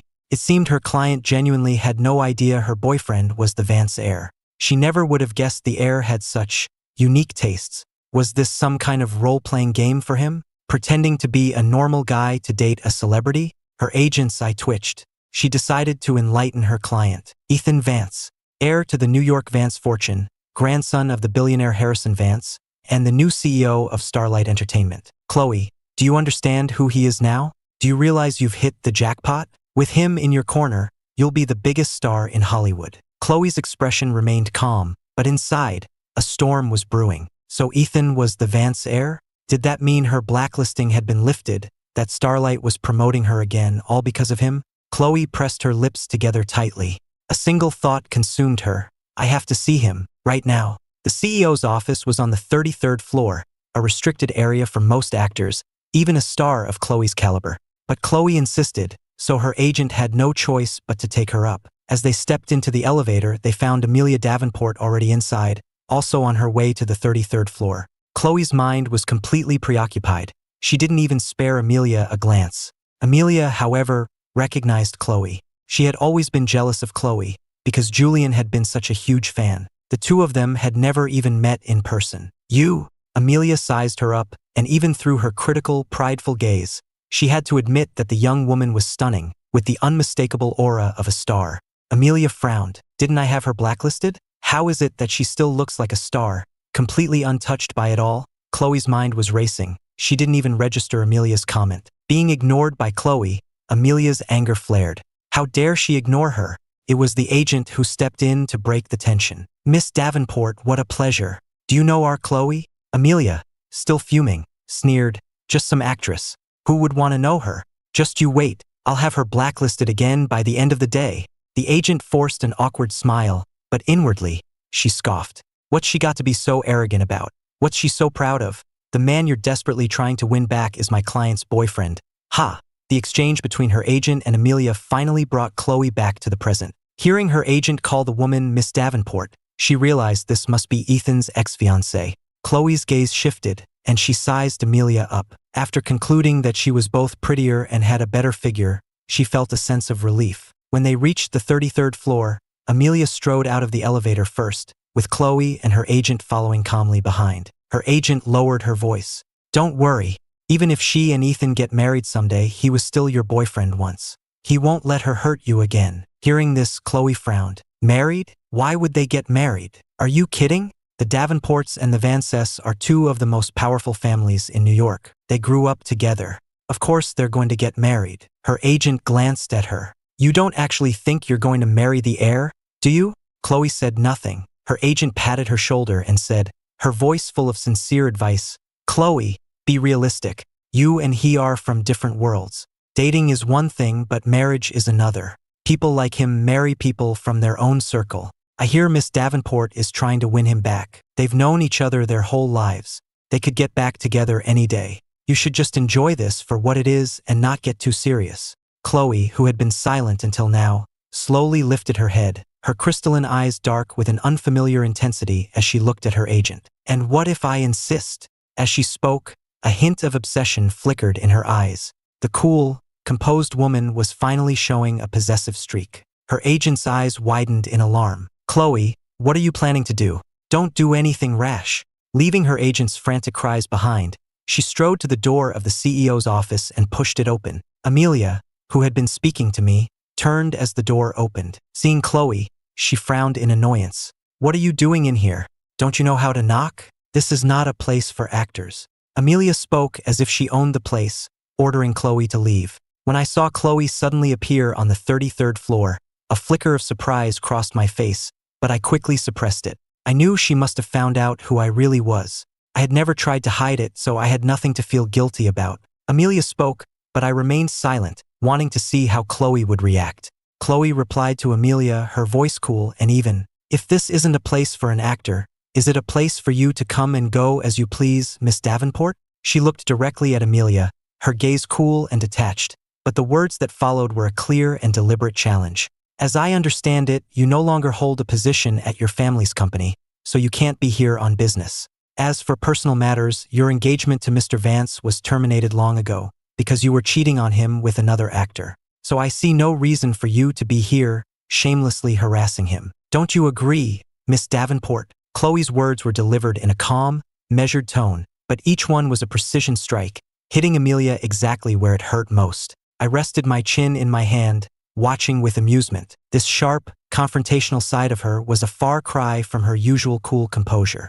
I was enjoying the show too much to intervene. Amelia's face contorted like a cat whose tail had been stepped on. She glared at Chloe, her eyes spitting venom. "Who do you think you are?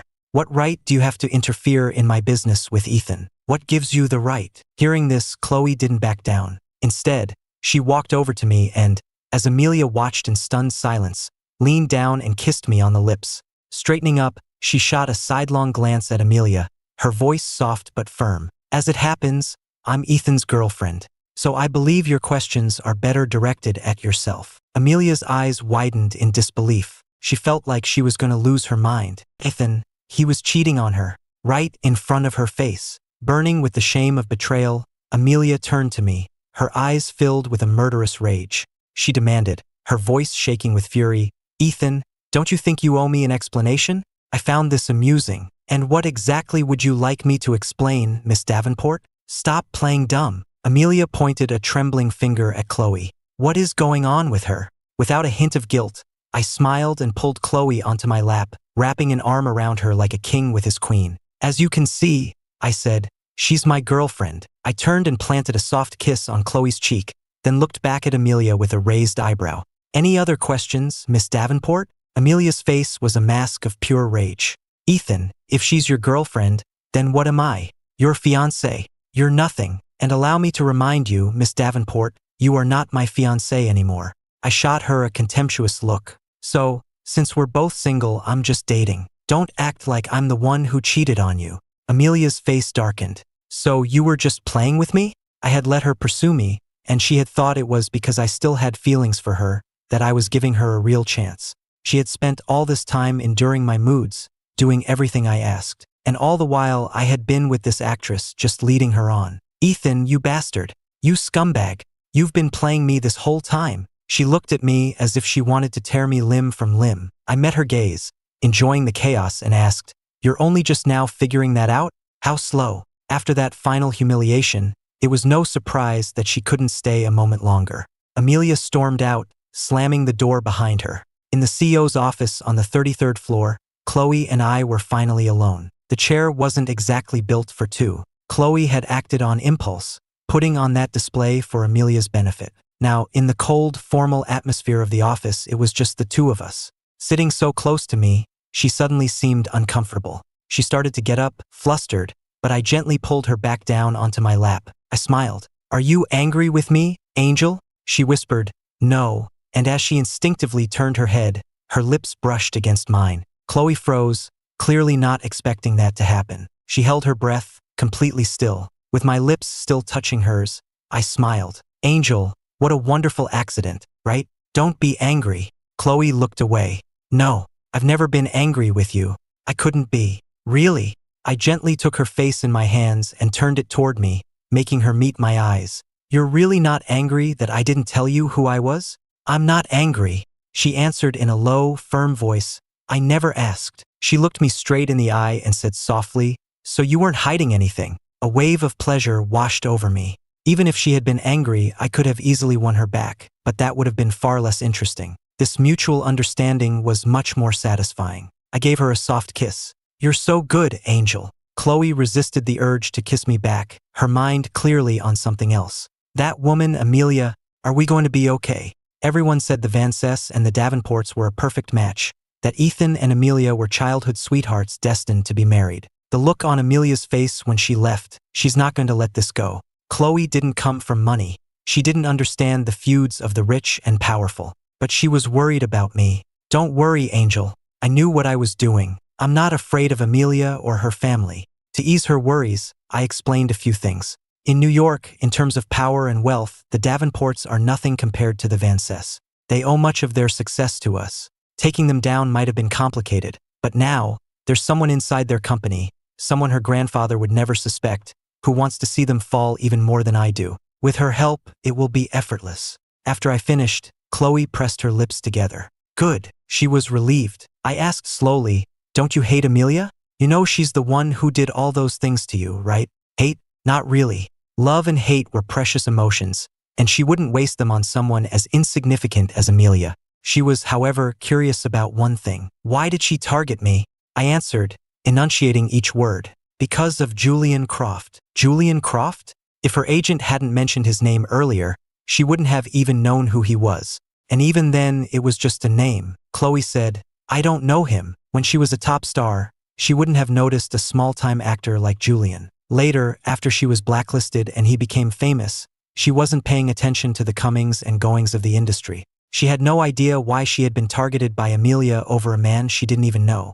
I cleared it up for her. "Julian is a fan of yours." At first, she didn't understand the connection. What did Amelia targeting her have to do with Julian being her fan? Then she remembered that Amelia and Julian were lovers, and she was left speechless. Is there something wrong with that woman? It was the first time the cool, reserved beauty had said something so blunt, but she had hit the nail on the head. There was definitely something wrong with Amelia. I laughed in agreement. There's definitely something wrong with her. Otherwise, she wouldn't have gotten jealous over her boyfriend's celebrity crush and had you blacklisted. But then again, it's your beautiful face that causes all this trouble, Angel. Chloe pouted, a rare childish expression on her usually composed face. "Is that my fault?" Seeing her pout, I quickly soothed her. "No, of course not. My Angel is too beautiful for her own good. If anyone's to blame, it's Julian for his obsession and that crazy woman Amelia." At the mention of Amelia's name, a familiar thorn pricked at Chloe's heart. "Ethan, do you love her?" Her long lashes cast shadows on her cheeks. After asking the question, she couldn't bring herself to look at me. I gently lifted her face to meet my gaze. "Are you jealous, Angel?" I knew she was usually cool and reserved, so I expected her to be silent. I wasn't expecting a confession, but then I heard her whisper, "Yes, I'm jealous that she was your fiancée. I know I shouldn't be. I came into your life too late, and that's no one's fault. But I'm still jealous." It was the first time she had been so open about her feelings with me. I liked it. I was falling for her more and more. I kissed her forehead. "You don't need to be jealous, Angel. You're mine now and I'm yours. As for Amelia, just consider her a mistake from my past, when I was young and naive." I was talking about the original Ethan, so I felt no guilt. From my perspective, letting himself be destroyed for a woman like Amelia was just plain stupid. But Chloe didn't know I wasn't talking about myself. "Don't say that about yourself," Chloe said. "She was the one who was wrong. I'll be good to you.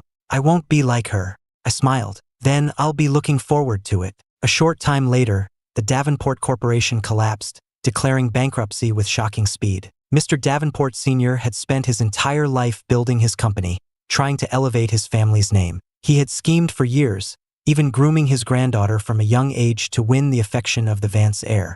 And in the end, his empire was destroyed, brought down by his own two granddaughters, one directly and one indirectly. The shock was too much for him. He fell ill and never recovered. With the family business gone and its patriarch incapacitated, the once great Davenport family vanished from the landscape of New York's elite. With the family gone, Amelia was no longer an heiress. All of her assets were seized and auctioned off by the banks. This time, she truly had nothing. With nowhere else to go, Amelia thought of her true love, Julian, and knocked on the door of his small, run-down apartment. Julian opened the door, and his face fell. It wasn't just Amelia, her mother was with her. Amelia's blouse was wrinkled, as if she'd been sleeping in it for days.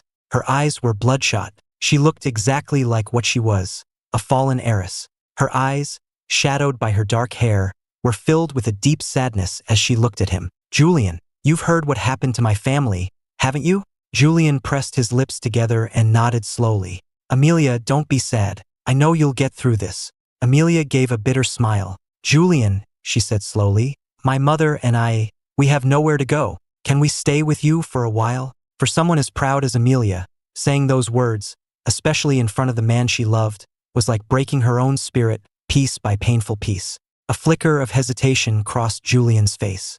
Taking in Amelia was one thing, but her mother? A notoriously difficult high society woman? He wanted to say no, but Amelia was still the love of his life, at least for the moment. Looking at her, he couldn't bring himself to refuse. He let them in. The moment her mother stepped inside, she began to criticize the apartment with open disgust. "How can people live in a place like this?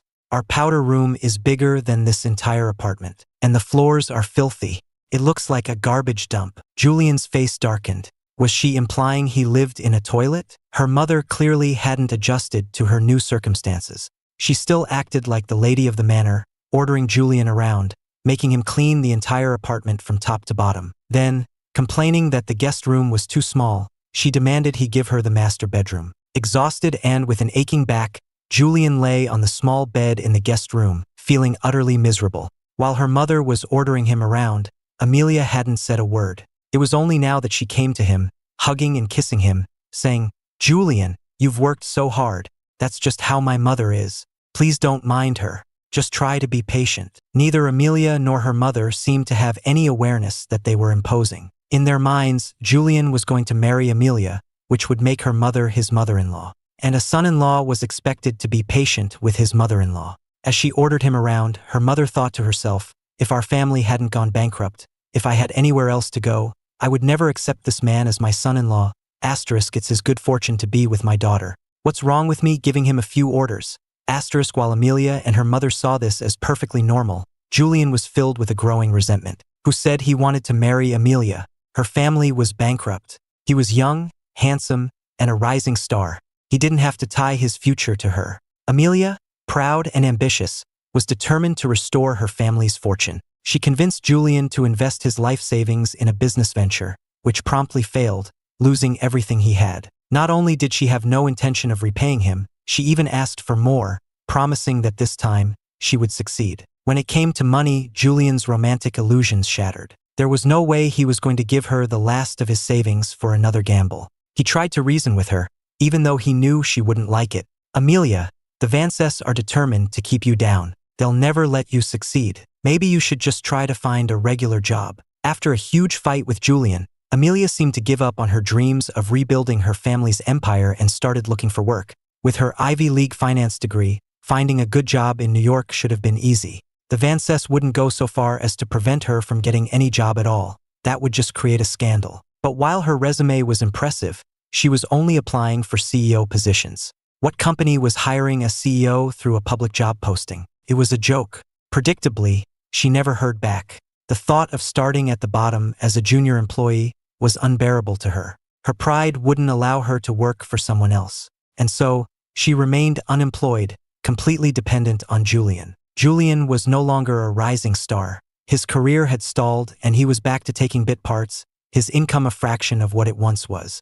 Amelia and her mother, especially her mother, were used to a life of luxury and made no effort to curb their spending. Her mother, still considering herself Julian's future mother-in-law, felt entitled to his money. If their family hadn't gone bankrupt, a man like him would never have even been allowed through their front door. The fact that he now had the privilege of supporting her was an honor he should be grateful for. With this sense of superiority, her mother looked down on Julian while simultaneously demanding money from him for endless shopping sprees. While not the life she was used to, it was still a life of luxury he couldn't afford. Julian had no choice but to grit his teeth and take whatever acting work he could find. Unable to land any decent roles, he found himself typecast as the villain. Over time, he became known for it. In stark contrast to Julian's struggling career, Chloe's was flourishing. In just one short year, she had reclaimed her spot at the top, becoming more famous and beloved than ever before. He had seen her once from a distance at the Starlight headquarters. She seemed even more beautiful than he remembered, her presence more poised and elegant. One look was enough to make him feel completely unworthy. He had thought about approaching her, not with any ulterior motives, but simply as a fan wanting to get closer to his idol. But her agent was always hostile toward him, keeping a close watch, and he was never able to get near her. There was a time when he had been so close, and now, even speaking a single word to her felt like an impossible dream. All he could do was watch her on television, buy her posters, and listen to her albums.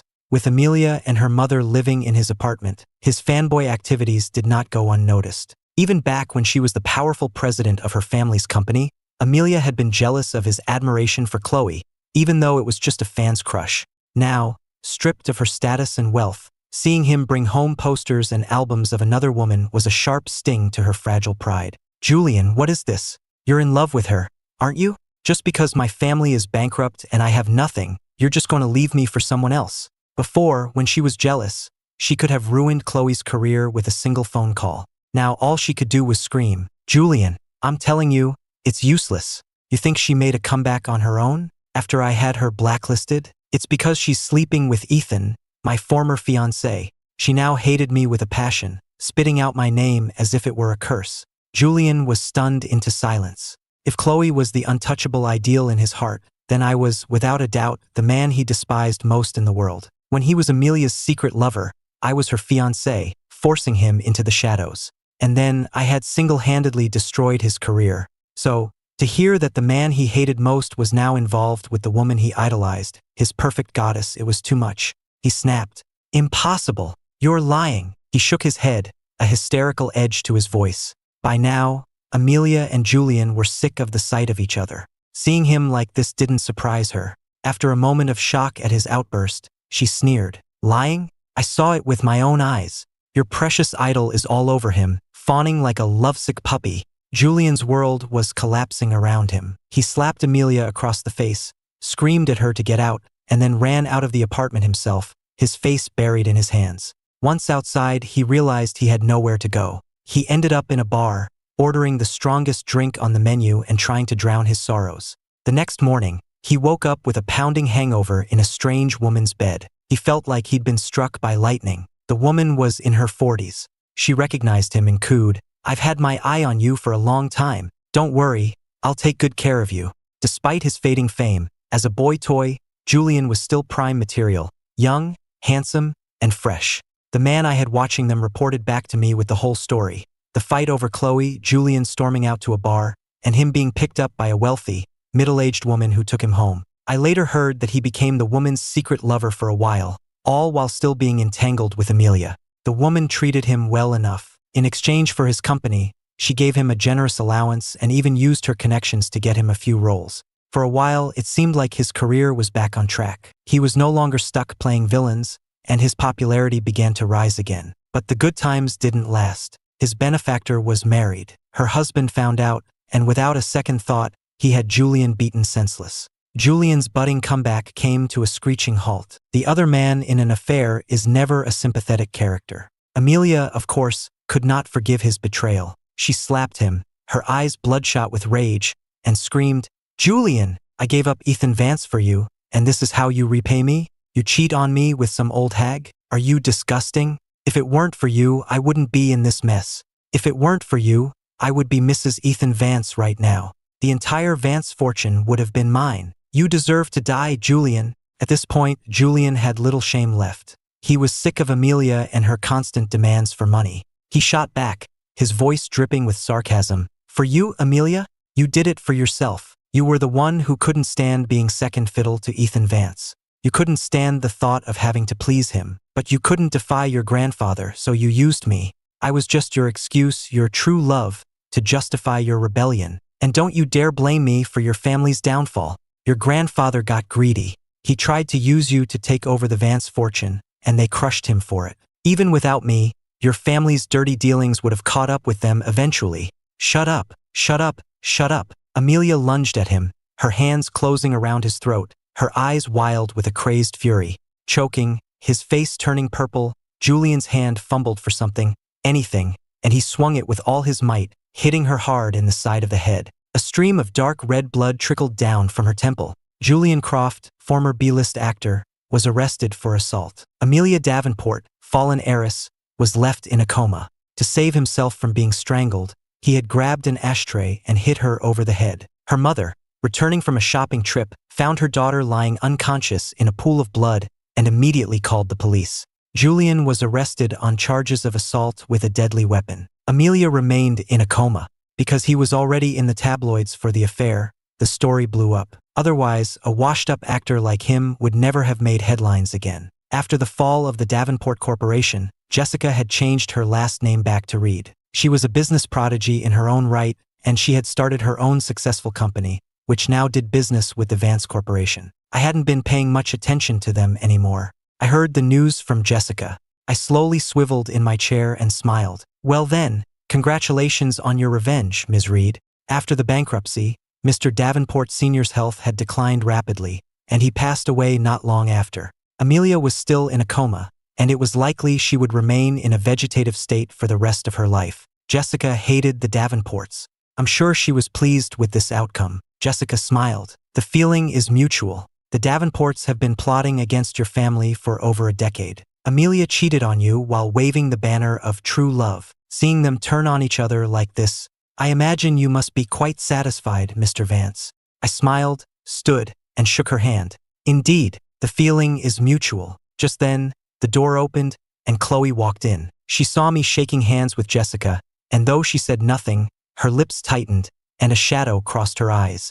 I calmly withdrew my hand. It was just a business formality. Seeing Chloe, Jessica quickly took her leave. "You have a guest, Mr. Vance. I'll see myself out." And with that, she was gone. I sat behind my desk and beckoned to Chloe. "Come here, Angel." Even though she knew it was just a handshake, seeing another woman's hand in mine still bothered her. Hearing my voice, she pressed her lips together and came over to the desk. I pulled her onto my lap, gently tilting her chin up to study her expression. I smiled. "What's wrong? You don't seem happy, Angel." Chloe asked. "Who was that?" "A business partner," I explained. "Jessica and I had worked together to bring down the Davenports. Our partnership had been quite successful, but it seemed my sweet Angel wasn't very happy about it." I tilted her chin up and gave her a soft kiss. "All right, if you don't like her, I won't do business with her anymore. I was just that fickle. The people I cared about I would spoil endlessly. If she wanted the stars, I would pluck them from the sky for her. As for everyone else, they might as well not exist." Chloe cleared her throat, the tips of her ears turning red. "I'm not really unhappy," she said softly. "Really?" I looked at her. a smile playing on my lips. She cleared her throat again. A little. After a long pause, she asked hesitantly, You don't think I'm being unreasonable, do you? No, I said, my voice firm. With me, Angel, you have every right to be unreasonable. She suddenly looked up, her crystalline eyes shining with a brilliant light. Realizing her reaction had been a bit too eager, a faint blush colored her cheeks. She looked away shyly. My concert is in a few weeks, she said softly. Will you come? I smiled. Of course. The concert was being held at Madison Square Garden, with a capacity of over 20,000. Chloe had the organizers save me the best seat in the house. That night, I picked up a light stick at the entrance, held up a sign that read "Marry Me, Chloe," and took my seat in the front row. The air was filled with the screams of fans, the roar of the crowd, and the thumping bass of the music. And there she was, on stage, bathed in a brilliant light. I smiled. With me, she was always sweet and shy. This was the first time I had seen her on stage, so confident and cool. The energy in the arena was electric, the music so loud it felt like it could tear the roof off the place. As the 2-hour show drew to a close, the high-energy music faded, replaced by the soft, gentle notes of a piano. She sat down at the grand piano, every movement graceful and elegant. She began to play Fur Elise. The entire stadium fell silent, every eye fixed on the young woman at the piano. She was the center of the universe. Along with thousands of fans, I listened to the final piece of the concert. When the final note faded, the crowd remained captivated. The fans erupted in cheers, waving their signs and light sticks, chanting her name. Chloe raised a single finger to her lips. Shoo! Within seconds, the entire arena was silent. She rose from the piano, and her clear voice, amplified by the microphone on her collar, filled the stadium. Thank you all for coming tonight. I once fell into a very dark place. I was all alone, and I couldn't see any light. I never thought I would stand on a stage like this again, under these lights. With that, she bowed deeply to each side of the stadium, her movements solemn and sincere. The already emotional fans, seeing this, covered their mouths, tears streaming down their faces. They had once believed the lies, had abandoned her, had helped to extinguish her star. From now on, they vowed they would not be fairweather fans. Someone started a chant, and soon, the entire stadium was shouting in unison, "Through the good times and the bad, we'll be there." After a long moment, when the roar of the crowd had subsided, Chloe spoke again, her voice soft. There's one person I want to thank more than anyone. He was the one who gave me light when I was in the dark, who made it so I wasn't alone anymore. He wanted to see me shine, to see me standing in the spotlight, and that's what gave me the courage to come back to this stage. My expression flickered. Was she? The next second, a single spotlight cut through the darkness, landing directly on me. As the light hit me, the cameras all turned in my direction, and my face appeared on the giant screens all around the arena. A murmur went through the crowd. Who is that? He's so handsome. Could that be the person she was talking about? She stood on the stage, her gaze finding mine across the sea of people and the dazzling lights. Her voice, clear and gentle, carried through the arena. Ethan, you are the person I am most grateful for in this life, the person I love most, the person I want to spend the rest of my life with. I've been trying to think of the perfect way to propose, something grand enough to be worthy of you. And I decided to do it tonight because this moment of triumph, I want to share it with you. For any other celebrity, announcing a relationship, let alone a proposal, at their own concert would have been met with outrage from their fans. But Chloe was different. She had been planning this for a long time. I knew when I started my comeback that my fans might not accept this, that I might lose them all. But if you feel the same way I do, will you come to me? She walked to the edge of the stage and paused, a soft smile on her lips. If this is too sudden, if you can't answer me right now, that's okay. I've already decided that you're the one for me. I'll ask you 100 times if I have to. As long as you say yes once, that will be enough for a lifetime. The sudden proposal caught the fans completely by surprise. But as the fans who had abandoned her at her lowest point, who had left her to fend for herself in the darkness, they had no right to object to the person who had saved her. And so, the fans began to chant, "Say yes! Say yes!" A top celebrity proposing to her boyfriend at her own concert, with the fans cheering her on. It was a first for Hollywood. A smile touched my lips. Under the gaze of thousands, I slowly rose to my feet. Seeing me move, a brilliant light shone in Chloe's nervous eyes. The crowd parted, creating a path for me to the stage. Amidst the cheers and well wishes, I finally reached her side. I held out my hand to her. Off stage, Her agent was practically vibrating with excitement, shouting orders at the crew. Yes, Operation Proposal is a success. Lighting, give me more on them. More brilliant. Props, where are the rose petals? Cue the petals. Seeing her client get her happy ending, her dream come true, the agent couldn't help but tear up. And so, the comeback concert she had been planning for nearly a year came to a close. Backstage, Chloe pulled me by the hand, leading me through the corridors to her dressing room. The moment the door closed, she took my face in her hands and kissed me, a desperate, passionate kiss. I met her rare, fiery passion with my own. The next day, the entertainment news was dominated by one story: Chloe Sterling's successful proposal to her mysterious boyfriend at her concert. And it didn't take long for the internet sleuths to uncover the identity of her fiancé. Although my grandfather had kept me out of the public eye for years, my recent appointment as CEO of Starlight had made me a more public figure. It wasn't hard for a determined person to connect the dots. The internet exploded with speculation, and every major news outlet covered the story. For a time, the story of the Vance heir and the Hollywood starlet was the talk of the town, dominating both the business and entertainment headlines. Amelia finally woke from her coma, her life no longer in danger.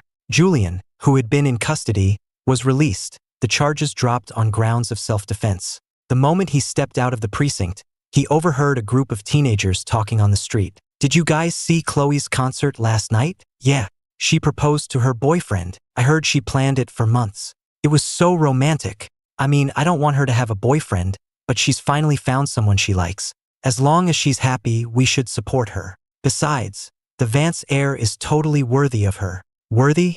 I'm worried she's not worthy of him. The Vances are on another level. I don't know if they'll ever let her marry into the family." Julian, his hair a mess, his face pale, stumbled forward and grabbed one of the boys. "What are you talking about?" he demanded, his voice frantic. "Chloe? The Vance heir? What about Chloe?" One of the boys, frightened by his intensity, pulled his arm away. "Are you living under a rock, dude?" he said, annoyed. "Who else would we be talking about? Chloe Sterling, of course. Chloe, the Vance heir." So Amelia had been telling the truth. Julian looked utterly devastated. The teenagers exchanged uneasy glances, muttered, "Psycho," and quickly walked away, leaving Julian alone on the sidewalk, muttering to himself, "Why? Why does this keep happening? Why does he get everything? Even Chloe?" Amelia was awake, but something was wrong with her mind. She didn't remember Julian, or her family's bankruptcy, or the blow to her head. Her mind was a jumble of confused memories. She believed that she and I were childhood sweethearts, that she had loved me her whole life, and that we were going to be married. When she saw the news reports about me and Chloe, she became hysterical, screaming at the television, "No, Ethan is mine. He can't marry anyone else. Ethan, I was wrong. I shouldn't have been with that bastard Julian. I was wrong. It's you I love. I shouldn't have treated you that way. Ethan, please forgive me." In the end, Amelia was committed to a psychiatric hospital, meeting the same fate as the original Ethan. It was a fitting end, a perfect kind of justice. At the Vance estate, Chloe and I went to see my grandfather. She was more nervous than she had been on her first night on stage. Soon, my grandfather appeared. He was not pleased that I had kept my relationship a secret from him, that he had been the last to know. But after meeting Chloe in person, his disapproval melted away. She may not have had Amelia's pedigree, but she had something Amelia never did: a genuine love and affection for his grandson. The Vances were already the most powerful family in New York. They didn't need a strategic marriage alliance. He only had one grandson. All he had ever wanted was for that grandson to be